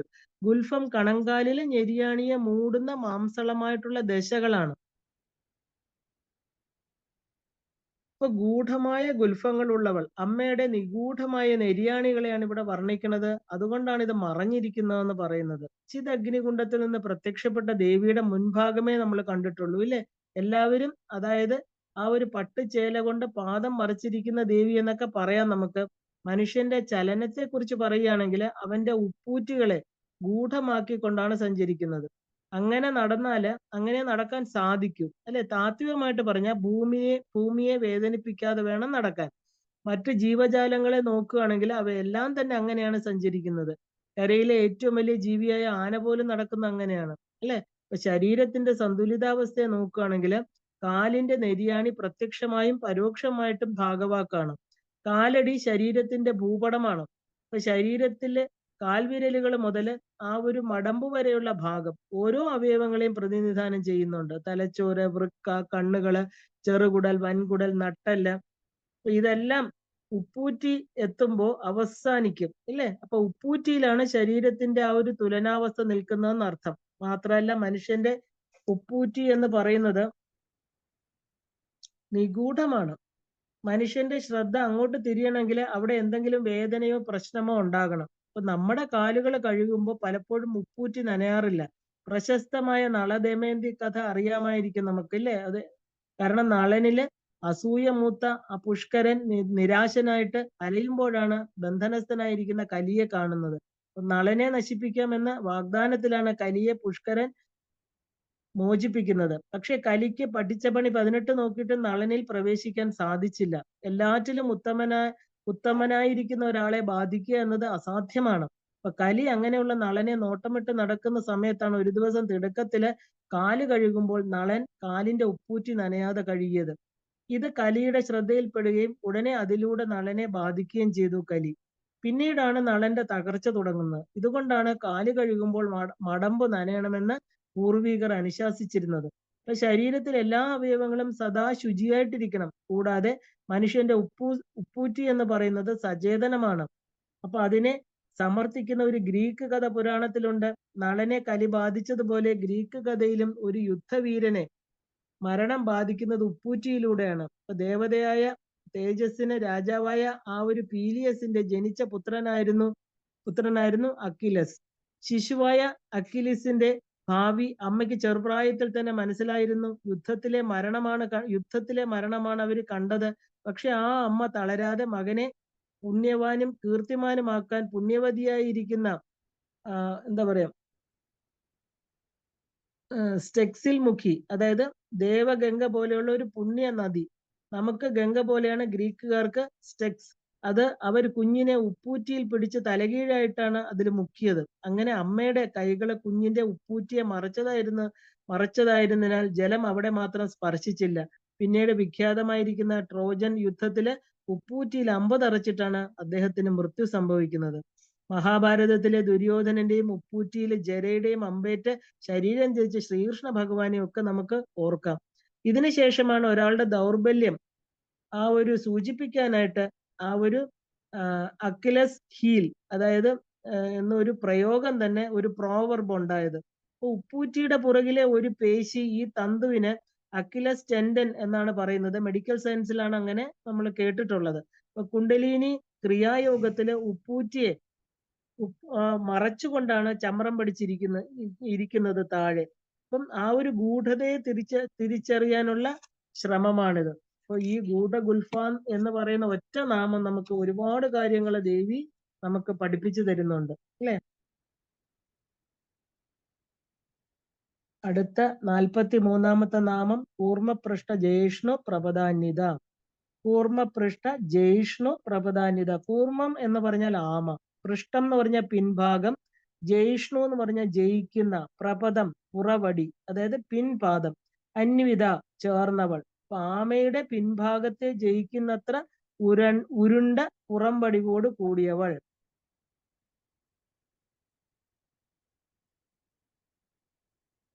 ആമയുടെ തോടിന്റെ പുറംഭാഗത്തെ ജയിക്കുന്ന ശ്രീപദം അല്ലെ, പുറങ്കാലടിയോട് കൂടിയവൾ. ഉത്തമ ജാതിയിലെ സ്ത്രീകൾക്ക് അല്പം ഉയർന്ന് വളഞ്ഞിരിക്കുമെന്ന് പറയാറുണ്ട്. അപ്പോ ആ ഒരു പ്രകർഷേണ പദം എന്നാല് പ്രപദം, പ്രകർഷേണ എന്നാല് അത്യന്തം മേന്മയുള്ളത്, ഉത്തമമായത്, തീവ്രമായത് എന്നൊക്കെ അർത്ഥം എടുക്കാം. ആമയുടെ പുറംഭാഗം പോലെ ഉയർന്നതിനേക്കാൾ ഭംഗിയുള്ളതാണ് ദേവിയുടെ പാദങ്ങളെന്ന് ബാഹ്യാർത്ഥം. അപ്പൊ ആമയുടെ പുറന്തോടിനെ വെല്ലുന്ന ഉത്കൃഷ്ടമായിരിക്കുന്ന ധാരണയാൽ അനുഗമിക്കപ്പെട്ടവർ. പൃഷ്ഠം എന്നതിന് ആ ഒരു ഗ്രന്ഥത്താള് എന്നൊരു പേരുണ്ട്. നമ്മുടെ ഭാരതീയ ശാസ്ത്രത്തിൽ ആമയ്ക്കുള്ള പങ്ക് വലുതാണ് അല്ലെ. ആമയുടെ പുറം തോടിനേക്കാൾ ഉറച്ചതാണെന്ന് പറയാറുണ്ട്. ഉന്നതനായിരിക്കുന്ന ഒരു വ്യക്തിയുടെ ധാരണകൾ എന്ന് പറയുമ്പോൾ തന്നെക്കുറിച്ച്, തന്റെ സഹജീവികളെ കുറിച്ച്, ചുറ്റുപാടുകളെ കുറിച്ച് അല്ലെ, ഈ പ്രപഞ്ചത്തെ കുറിച്ച് പോലും ആ വ്യക്തിക്കുള്ള അറിവുകൾ വസ്തുനിഷ്ഠമായിരിക്കും. ശാ ആ ഒരു ശാസ്ത്രീയമാണ്. മാത്രമല്ല പ്രകൃതിയുമായിട്ട് താതാത്മ്യം പ്രാപിക്കുന്നതാണ് ഒരു വ്യക്തിയുടെ ജ്ഞാനം. അപ്പൊ അതിലൂടെയാണ് പുഷ്ടി പ്രാപിക്കേണ്ടതെന്ന് ഈ നാമം വ്യക്തമാക്കുന്നുണ്ട്. ഇനി ഗ്രന്ഥങ്ങൾ എന്ന് പറഞ്ഞാൽ അറിവും ജ്ഞാനവും തരുന്നവയാണ്. ഈ അറിവ് ഉൾക്കൊള്ളേണ്ടത് സ്വയം കൂർമാവസ്ഥയിൽ ഇരുന്നു കൊണ്ടാകണം. എല്ലാ ബാഹ്യവസ്തുക്കളിൽ നിന്നും ഉൾവലിഞ്ഞ് തന്നിൽ തന്നെ ശ്രദ്ധയൂന്നി ഗ്രന്ഥത്തെ അറിയണം. അപ്പൊ പുസ്തകജ്ഞാനം എന്ന് അവ ഹൃദിസ്ഥമാക്കുക എന്നുള്ളതല്ല, വസ്തുനിഷ്ഠമായിട്ട് പഠിക്കുക എന്നാണ് അതിന്റെ അർത്ഥം. എങ്കിലേ എല്ലാറ്റിനെ കുറിച്ചുമുള്ള ഒരു വ്യക്തമായ ധാരണ ഒരാളിൽ ഉറക്കുകയുള്ളൂ. എന്ത് വായിക്കണം എന്ന് നമ്മൾ അറിയണം. ഇപ്പൊ ആമയുടെ പുറന്തോടിനേക്കാൾ ഭംഗിയുള്ള പുറങ്കാലുകളുള്ള അമ്മ അത്രയ്ക്കും ഒതുങ്ങിയ ഭക്തരക്ഷയ്ക്ക് പര്യാപ്തമാണ് ദേവിയുടെ പാദങ്ങൾ. മഹാവിഷ്ണുവിന്റെ കൂർമാവതാരമാണ് കടലിൽ താഴ്ന്നുപോയ മന്ദരപർവ്വതത്തെ ഉറപ്പിച്ചതും അമൃത പ്രാപ്തമാക്കിയതും എല്ലാം തന്നെ. വിഷ്ണുവിനെ അതിന് സജ്ജമാക്കിയത് ദേവിയാണ്. ഈ പ്രകൃതി തന്നെ പ്രപഞ്ചത്തെ തന്നെ താങ്ങുന്ന ദേവിയുടെ പാദം കണ്ടിട്ടാണ് വിഷ്ണുവിന് ആമയാകാൻ തോന്നിയതും പർവ്വതത്തെ താങ്ങിയതും. അപ്പൊ പാദങ്ങള് കൊണ്ടുപോലും നമ്മളെ സംരക്ഷിക്കുന്ന പ്രപഞ്ചമാതാവാണ് ദേവി. ഇപ്പൊ ജീവശാസ്ത്രപരമായിട്ട് നോക്കുകയാണെങ്കിൽ മനുഷ്യന്റെ പുറങ്കാലുകളുടെ ആകൃതി അങ്ങനെ തന്നെയാണെന്ന് കാണാം. പുറങ്കാൽ ഉയർന്നിരിക്കുമ്പോൾ പാദത്തിന്റെ നടുഭാഗം കുറച്ചുയർന്നിരിക്കും അല്ലെ. അപ്പൊ അങ്ങനെയാണ് ശരീരഭാരത്തെ അനായാസമായിട്ട് കാലുകൾ താങ്ങുന്നത്. പരിപൂർണമായ ആരോഗ്യവാനായ ഒരാളിന്റെ പാദത്തിന്റെ അടിഭാഗം എങ്ങനെയായിരിക്കണം? സാധകൻ എപ്പോഴും കൂർമ്മത്തെ പോലെ എപ്പോഴും ഉൾവലിഞ്ഞിരിക്കണം. ആ ശ്രദ്ധയോടെ വേണം സാധകൻ സാധന നിർവഹിക്കാൻ. ഇതെല്ലാം തന്നെ ഈ ഒരു നാമം നമുക്ക് കാണിച്ചു തരുന്നു. കുണ്ടലിനി എന്നത് അവനവന്റെ പ്രാണൻ തന്നെയാണ്. ആ ഒരു വസ്തുനിഷ്ഠമായിരിക്കുന്ന അറിവ് സാധകൻ ഉണ്ടായിരിക്കണം. ഇതാണ് ഈ നാമം നമുക്ക് ദേവിയുടെ ഈ നാമത്തിലൂടെ ഒരു സാധകൻ അറിയേണ്ടുന്നത്. അടുത്തത് 44-ാമത്തെ നാമം നഖദീദിതി സംഛന്ന നമജ്ജന തമോ ഗുണ. നഖദീദിതി സംഛന്ന നമജ്ജന തമോ ഗുണ. നഖദീദിതി എന്ന് പറഞ്ഞാല് നഖങ്ങളിലെ പ്രകാശം. സംഛന്നം എന്ന് പറഞ്ഞാല് ആ ഒരു മതിക്കുന്ന, നമിക്കുന്ന ജനങ്ങൾ. തമോ ഗുണം എന്ന് പറഞ്ഞാൽ തമസ്. നമസ്കരിക്കുന്ന ജനങ്ങളുടെ തമസിനെ ആ കാൽനഖ രശ്മികൾ കൊണ്ട് മറയത്താക്കുന്നവൾ. നഖങ്ങളുടെ ചന്ദ്രപ്രഭ കൊണ്ട് നമിക്കുന്നവരുടെ തമോ ഗുണം എന്ന് പറയുന്ന ഇരുട്ടിനെ അല്ലെങ്കിൽ ആ ഒരു കറുത്ത ഭാഗത്തെ ഇല്ലാതാക്കുന്നവൾ, വെളിച്ചം കൊടുക്കുന്നവൾ, അതാണ് ദേവി. അപ്പോ ഭക്തൻ ദേവിക്ക് പുത്രനാണ്. ഇപ്പൊ ബ്രഹ്മാവിഷ്ണു രുദ്രാദി ത്രിമൂർത്തികള് ദേവിയുടെ പാദത്തിൽ നമസ്കരിക്കുമ്പോൾ അവരുടെ കിരീടത്തില് അതിന്റെ പതിച്ചിരിക്കുന്ന രത്നങ്ങളുടെ ശോഭ ദേവിയുടെ നഖകാന്തിയെ ജയിക്കുന്നു. അപ്പൊ അപ്രകാരമുള്ള ചന്ദ്രകാന്തി തന്നെ നമിക്കുന്ന ഭക്തന്റെ അജ്ഞാനമാകുന്ന ഇരുട്ട് മാറ്റി കൊടുക്കുന്നു. അപ്പൊ ദേവിയുടെ നഖങ്ങള് പോലും എത്ര മനോഹരമാണെന്നുള്ളതാണ് ഇവിടെ പറയുന്നത്. നഖദീദിതി സംഛന്ന നമജ്ജന തമോ ഗുണ. നഖത്തിന്റെ ശോഭയാൽ തന്നെ നമസ്കരിക്കുന്ന അവരുടെ തമോ ഗുണത്തെ ഇല്ലാതാക്കുന്നവൾ. അപ്പൊ തന്റെ മഹത്വത്തിന്റെ ഒരു അംശം നമസ്കരിക്കുന്നവർക്ക് അധിക ഗുണമാക്കുന്നവൾ. അപ്പൊ അമ്മയുടെ പാദങ്ങളെ നമസ്കരിക്കുന്നവരുടെ തമോ ഗുണം മറഞ്ഞു പോകുന്നു എന്നർത്ഥം. അപ്പൊ നമ്മുടെ അന്തരാത്മാവിന്റെ തെളിച്ചത്തെയാണ് അവിടെ കാണിക്കുന്നത് അല്ലെ. ദേവി എന്ന ശക്തിക്ക് രൂപം കൊടുക്കുന്നതിലൂടെ നാം നമ്മുടെ അന്തരാത്മാവിന്റെ ശക്തിയാണ് ഉണർത്തുന്നത്. മഹിഷാസുര വധത്തിനായിട്ട് അവതരിക്കുന്ന ദുർഗാദേവി സമസ്ത ദേവകളുടെയും ശക്തി ചൈതന്യമാണ് അല്ലെ. മറ്റൊരിടത്തു നിന്നല്ല ആ ശക്തി രൂപപ്പെടുന്നത്, മറിച്ച് എല്ലാ ദേവന്മാരുടെയും ചൈതന്യത്തിൽ നിന്നാണ്. അമ്മയെ അഥവാ എന്താ പറയാ മുതിർന്ന ജ്ഞാനികളെ വന്ദിക്കുന്നവര് തമോ ഗുണത്തെ ഇല്ലാതാക്കുന്നു എന്ന് പറയാം. ശിരസ് കുനിയേണ്ടടുത്ത് കുനിയണം അല്ലെ, എന്നാലേ ആ ഒരു അഭ്യുന്നതി ഉണ്ടാകുള്ളൂ. തന്നെ നമസ്കരിക്കുന്നവർക്ക് ദേവി നൽകുന്നത് എന്താ? തന്റെ മഹത്വത്തിന്റെ ഒരു അംശമാണ്. ദേവി എന്ന പ്രതീകത്തിലൂടെ മഹത്വമുള്ള ആത്മാവിന്റെ ഗുണങ്ങളും ശീലങ്ങളുമാണ് നമ്മൾ പരാമർശിക്കുന്നത്. ഭൗതിക സമ്പത്ത് മാത്രമല്ല, ആധ്യാത്മിക സമ്പത്തായ താൻ തന്നെ അംശമാണെന്നുള്ള അറിവ് ദേവിയെ നമസ്കരിക്കുമ്പോൾ ദേവി നമുക്ക് തരണു. അത് തന്നെയാണ് ഒരു ഗുരു തന്നെ പ്രണമിക്കുന്നവരുടെ അജ്ഞാനമാകുന്ന തമോ ഗുണത്തെ മാറ്റി ജ്ഞാനപ്രകാശം കൊടുക്കുന്നത്.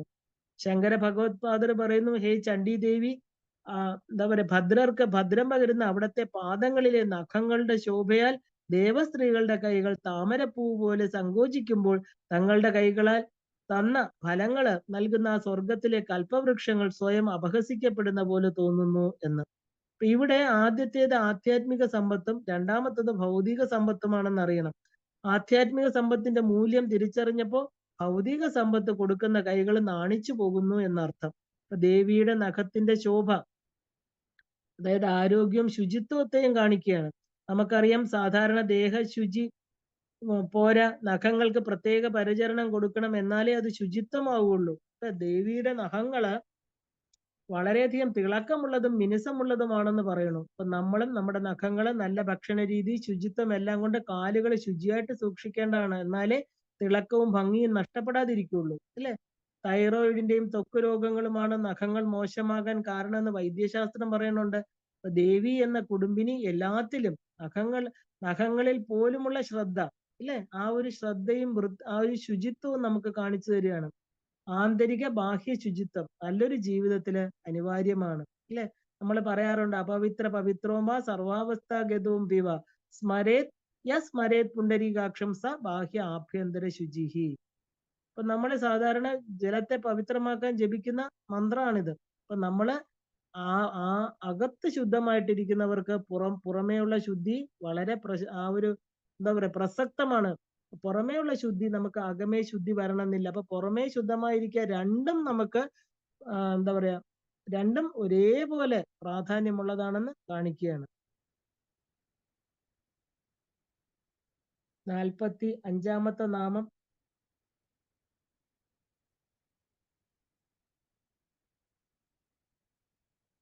പദദ്വയ പ്രഭാജാല പരാകൃത സരോരുഹ. പദദ്വയ പ്രഭാജാല പരാകൃത സരോരുഹ. പദം എന്ന് പറഞ്ഞാല് കാല്, ദ്വയം എന്ന് പറഞ്ഞാൽ രണ്ട്, പ്രഭാജാലം എന്ന് പറഞ്ഞാൽ പ്രകാശപൂരം, പരാകൃതം നിന്ദിക്കുന്നത്, സരോരുഹം താമര. അപ്പൊ പ്രകാശപൂരത്താൽ താമരപ്പൂവിനെ നിന്ദിക്കുന്ന രണ്ട് പാദങ്ങൾ ഉള്ളവൾ. അപ്പോ ആ ഒരു ചരണയുഗങ്ങളെ കൊണ്ടുള്ള ആ ഒരു പ്രഭാകാന്തിയില് താമരപ്പൂക്കള്, അല്ലെ? എല്ലാം ദേവിയുടെ കണ്ണുകള് താമരയായിട്ട് പറയാറുണ്ട്, കൈകള്, കാലുകള് എല്ലാം തന്നെ താമരപ്പൂവിന്റെ കാന്തിയോട് എപ്പോഴും കവികൾ ഉപമിക്കാറുണ്ട്. അപ്പോ ആ ഒരു ചരണയുഗങ്ങളുടെ പ്രഭാകാന്തിയിൽ താമരപ്പൂക്കളുടെ കാന്തിയെ ജയിക്കുന്നു.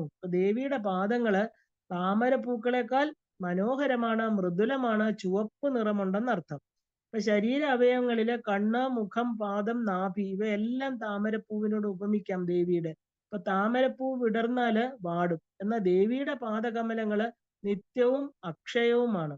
പദദ്വയം എന്ന് പറഞ്ഞാൽ രണ്ട് കാലുകള്. 18x2 എത്രയാണ്? 36 തത്വങ്ങളെ കാണിക്കുന്നുണ്ട്. 18 വിദ്യ, 36 തത്വവും സർവജ്ഞാനം, അത് ഈശ്വരന്റെ, അത് വിരാട് രൂപം, അല്ലെ? ആ പാദമായ ഭൂമിയിൽ നിന്ന് ജനിക്കുന്നു. പാദത്തിൽ നിന്നാണ് ആ ഒരു ശൂദ്രൻ ജനിക്കുന്നത്. എന്നാല് വിരാട പ്രപഞ്ചത്തിന്റെ പാദമായ ഭൂമിയിലെ മനുഷ്യൻ ജനിച്ചു എന്ന് നമുക്ക് പറയാം. ഈ ഭൂമിയിൽ ജനിച്ച മനുഷ്യന്റെ വിദ്യയാണ്, ആ ഒരു വിദ്യ കൊണ്ടാണ് ധന്യത കൈവരുന്നത്. വിദ്യ ഏത് തരമോ അതനുസരിച്ച് മനുഷ്യന്റെ മനോഗുണം, കർമ്മം ഇതെല്ലാം മാറും, അല്ലെ? ഒരു ശൂദ്രനെ ഇതര വർണ്ണങ്ങളായിട്ട് ഉയർത്തുന്നത് എന്താണ്? അവന്റെ വിദ്യ, അവന് ഏതിലാണ് താല്പര്യം എന്നുള്ളതിനെ ആശ്രയിച്ചിരിക്കും. അപ്പൊ ഈ ഉയർത്തുന്നതും താഴ്ത്തുന്നതും എല്ലാം എവിടെയാണ്? ഈ ഭൂമിയിലാണ്. നമ്മുടെ പുണ്യ പാപങ്ങളെല്ലാം സഞ്ചയിക്കുന്നതും ഭൂമിയിലാണ്, അല്ലെ? അപ്പൊ ഭൂമിയെ വണങ്ങുന്നവൻ സർവവ്യാപിയായിരിക്കുന്ന വിഷ്ണുവിനെ അറിയണു. ദേവിയുടെ പാദങ്ങള് അക്ഷയമായ വിദ്യയാണെന്നർത്ഥം. അപ്പൊ പദദ്വയങ്ങളെ പ്രഭാജാലം കൊണ്ട് പരാകൃതങ്ങളായ സരോരുഹമാക്കിയവൾ. രണ്ട് പാദങ്ങളുടെ പ്രഭാജാലം കൊണ്ട് താമരപ്പൂവിനെ മാറ്റിവെക്കുക എന്ന് പറഞ്ഞാല് ദേവിയുടെ പാദങ്ങളുടെ ആ ചുവടുവയ്പ്പുകളുടെ തേജസ് താമരപ്പൂക്കളെ നാണിക്കുന്നു എന്ന് പറയാം. അപ്പൊ കോമള പാദങ്ങളെ ചിന്തിക്കുന്ന ഭക്തന് പോലും അനുഗ്രഹം കൊടുക്കുന്ന പാദങ്ങള്. അപ്പൊ സത്കർമ്മങ്ങളുടെ ശ്രേഷ്ഠത കൊണ്ട് ലഭിക്കുന്നതാണ് ദേവിയുടെ പാദങ്ങൾ, അല്ലെ?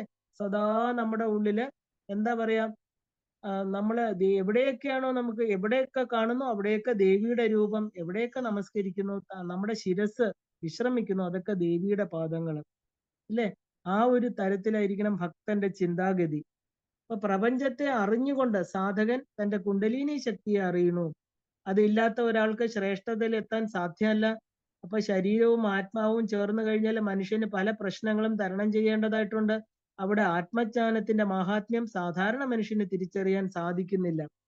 അത് ജ്ഞാനത്തിന്റെ ഉത്തുംഗ ശൃംഗമാണ്. ഇപ്പൊ കുണ്ടലിനി സാധന എന്ന് പറഞ്ഞാൽ ഏറ്റവും ഉയർന്ന സാധന, തന്റെ ശരീരത്തിനുള്ളിൽ തന്നെ ആ മഹത്തായിരിക്കുന്ന ശക്തിയെ കണ്ട് അനുഭവിക്കുന്നതാണത്. അപ്പൊ ഒരു താമരപ്പൂവാണ് അതിന്റെ പ്രതീകമായിട്ട് പറയുന്നത്.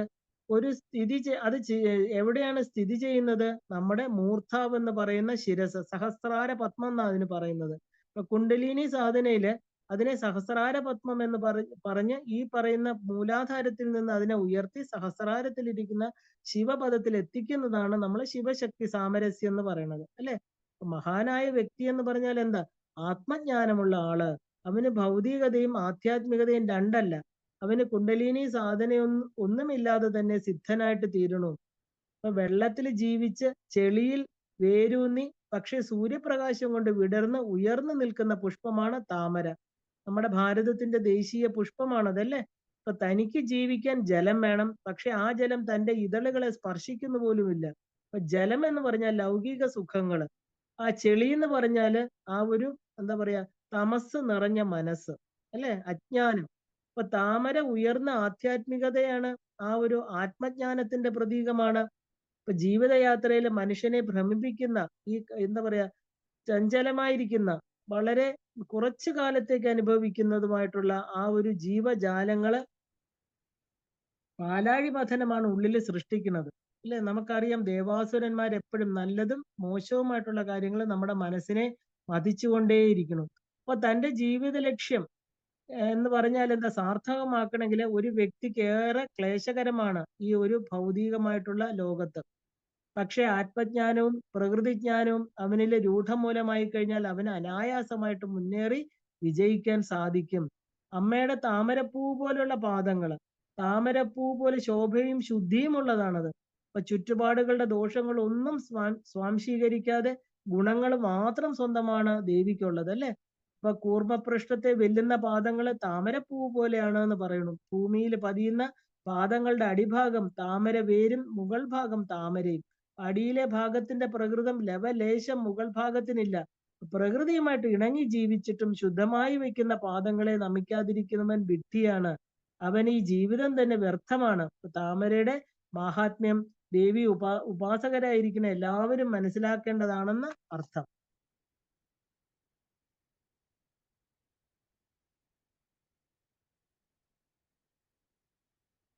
അടുത്ത നാമം 46-ാമത്തെ നാമമാണ് ശ്രീജ്ഞാനമണി മഞ്ജീര മണ്ഡിത ശ്രീ പദാംബുജ. വീണ്ടും പാദങ്ങളെ തന്നെയാണ് വർണ്ണിച്ചുകൊണ്ടിരിക്കുന്നത്.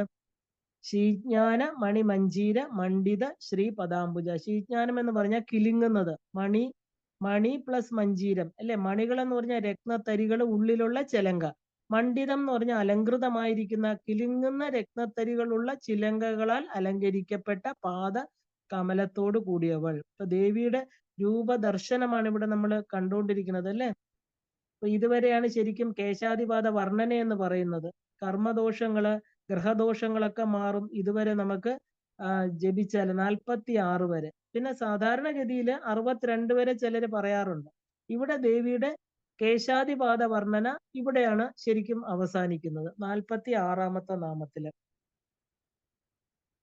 അപ്പോ നാദം ഉയർന്നു വരുന്ന മഞ്ജീരം, ചിലമ്പ് അല്ലെങ്കിൽ പാദസരം കൊണ്ട് അലങ്കൃതമായ പാദങ്ങൾ. അപ്പൊ ചിലമ്പിലെ പരലുകൾ എന്ന് പറഞ്ഞ രത്നങ്ങളാണ്, അല്ലെ? ഇപ്രകാരമുള്ള പാദ കടകമണിഞ്ഞ് ദേവിയുടെ ശ്രീപാദം ശോഭിക്കുന്നു. ആരാണോ അത് മനോമുഖരത്തിൽ സ്ഥിരമായിട്ട് കാണുന്നത്, അല്ലെ, വയ്ക്കുന്നത്, അവരുടെ മനസ്സ് ശുദ്ധമാകുന്നു എന്ന് പറയാം. അപ്പോ ശ്രീജ്ഞാന മണികളുള്ള മഞ്ജീരത്താൽ ശോഭിക്കുന്ന പാദാംബുജങ്ങൾ ഉള്ളവൾ, കാൽച്ചിലമ്പിന്റെ മംഗളധ്വനി കൊണ്ട് അലങ്കരിക്കപ്പെട്ട പാദാംബുജമുള്ളവൾ. അപ്പൊ കടകോൽ കയറ് ചുറ്റി വലിക്കുന്നത് പോലെ നീർത്തുള്ളികളെ കളകളാരവം മുഴക്കി ഭാവനയെ ഉണർത്തുന്നവൾ. സാധാരണയായിട്ട് പാലിലോ തൈരിലോ കടകോലിട്ട് ഇളക്കുമ്പോൾ എന്താ ഉണ്ടാകുന്നത്? വെണ്ണ, അല്ലെ?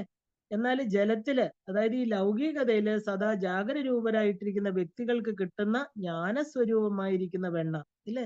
അപ്പൊ ജലം ജലം താൻ ഇരിക്കുന്നതിന്റെ ആകൃതി കൈക്കൊള്ളുന്നു. ഇപ്പൊ ജീവനെ പ്രദാനം ചെയ്യുന്നത് ജലമാണ്. ഇപ്പൊ ജലജീവി ജലവും ജീവനും തമ്മിൽ അഭേദ്യമായിട്ടുള്ള ബന്ധമുണ്ട്. എന്നാൽ ജലത്തിൽ ജീവിച്ചിട്ടും ജലം മോശമാകാതെ താമര ജ്ഞാനത്തിന്റെ പ്രതീകമായിട്ടാണ് നമ്മൾ കണ്ടത്, അല്ലെ? ആ ജ്ഞാനത്തെ താമരയെ വിരിയിക്കുന്ന ജലത്തില് നിന്നുകൊണ്ടാണ് ഈ ഒരു എന്താ പറയല്ലേ, ഒരു ശകലം പോലും മോശമാകാതെ ആ ഒരു താമര വിരിയുന്നത്. ഈ പ്രകൃതിയിൽ ജീവിച്ച് ആ ഒരു പ്രകൃതിയെ മനസ്സിലാക്കിക്കൊണ്ട് അവളിൽ നിന്ന് ജ്ഞാനത്തെ സ്വാംശീകരിക്കുക. അങ്ങനെയുള്ള വ്യക്തിയാണ് ആ വ്യക്തിയെ കുറിച്ചാണ് ഈ നാമത്തില് പറയണത്. കിലുങ്ങുന്ന മണിനൂപുരങ്ങളാൽ ശോഭിക്കുന്ന പാതാരബിന്ദങ്ങളോട് കൂടിയവൾ. അപ്പോ അമ്മ പോകുന്നിടത്തൊക്കെ മഞ്ജീരധ്വനിയാണ്, അല്ലെ? ആ ധ്വനി നമ്മുടെ അന്തരാത്മാവ് നൽകുന്ന ജ്ഞാനധ്വനിയായിട്ട് കാണണം. അപ്പൊ സംശയമില്ലാത്ത അറിവിനെ പോഷിപ്പിക്കുകയും സ്വീകരിക്കുകയും ചെയ്തെങ്കിലേ ധന്യത ഉണ്ടാകുള്ളൂ. ശങ്കര ഭഗവത് പാദർ ഏതോ ഒരു സമയം സംശയഗ്രസ്തനായത് കൊണ്ടാണ് മൂകാംബികയിൽ നിന്ന് തന്നെ പിന്തുടർന്ന് കേരളത്തിലേക്ക് വന്ന ദേവി ചിലമ്പൊലി കേൾക്കാതാകുകയും തന്റെ ചിരകാല അഭിലാഷം പാതി നിർത്തേണ്ടി വന്നതെന്ന് നമുക്ക് കഥ അറിയാം, അല്ലെ? മൈസൂരിൽ നിന്ന് ജഗദമ്പിയെ വിദ്യാരൂപിണിയായിട്ട് കേരളത്തിൽ എത്തിക്കാൻ ജഗദ്ഗുരുവിന്റെ ഉദ്യമം നമുക്ക് ഏവർക്കും അറിയുന്നതാണ്. അദ്ദേഹത്തിന്റെ ആഗ്രഹം അനുസരിച്ച് തന്റെ ഇഷ്ടം ഉപാസകന്റെ പുറകെ വന്ന ദേവി ആ ഒരു കൊല്ലൂരില് എത്തിയപ്പോ നൂപുരധ്വനി കേൾക്കാതായി. അപ്പോ അറിയാതെ തിരിഞ്ഞു നോക്കില്ല എന്ന് പ്രതിജ്ഞ ചെയ്ത ശങ്കര ഭഗവത് പാദര് തിരിഞ്ഞു നോക്കിയും മന്ദഹാസ ലാവണ്യത്തോടെ ജഗദമ്പിയെ തൊട്ടുപുറകിൽ നിൽക്കുന്ന കണ്ട മാപ്പപേക്ഷിച്ചിട്ടും ദേവി സമ്മതിച്ചില്ല. ശങ്കരൻ വാക്ക് തെറ്റിച്ചെങ്കിലും തനിക്ക് വാക്ക് തെറ്റിക്കാൻ സാധ്യമല്ലാത്തത് കൊണ്ട് അവിടത്തെ മൂകാംബിക ക്ഷേത്രത്തിൽ ലയിക്കുകയാണ് എന്ന് അറിയിച്ചു.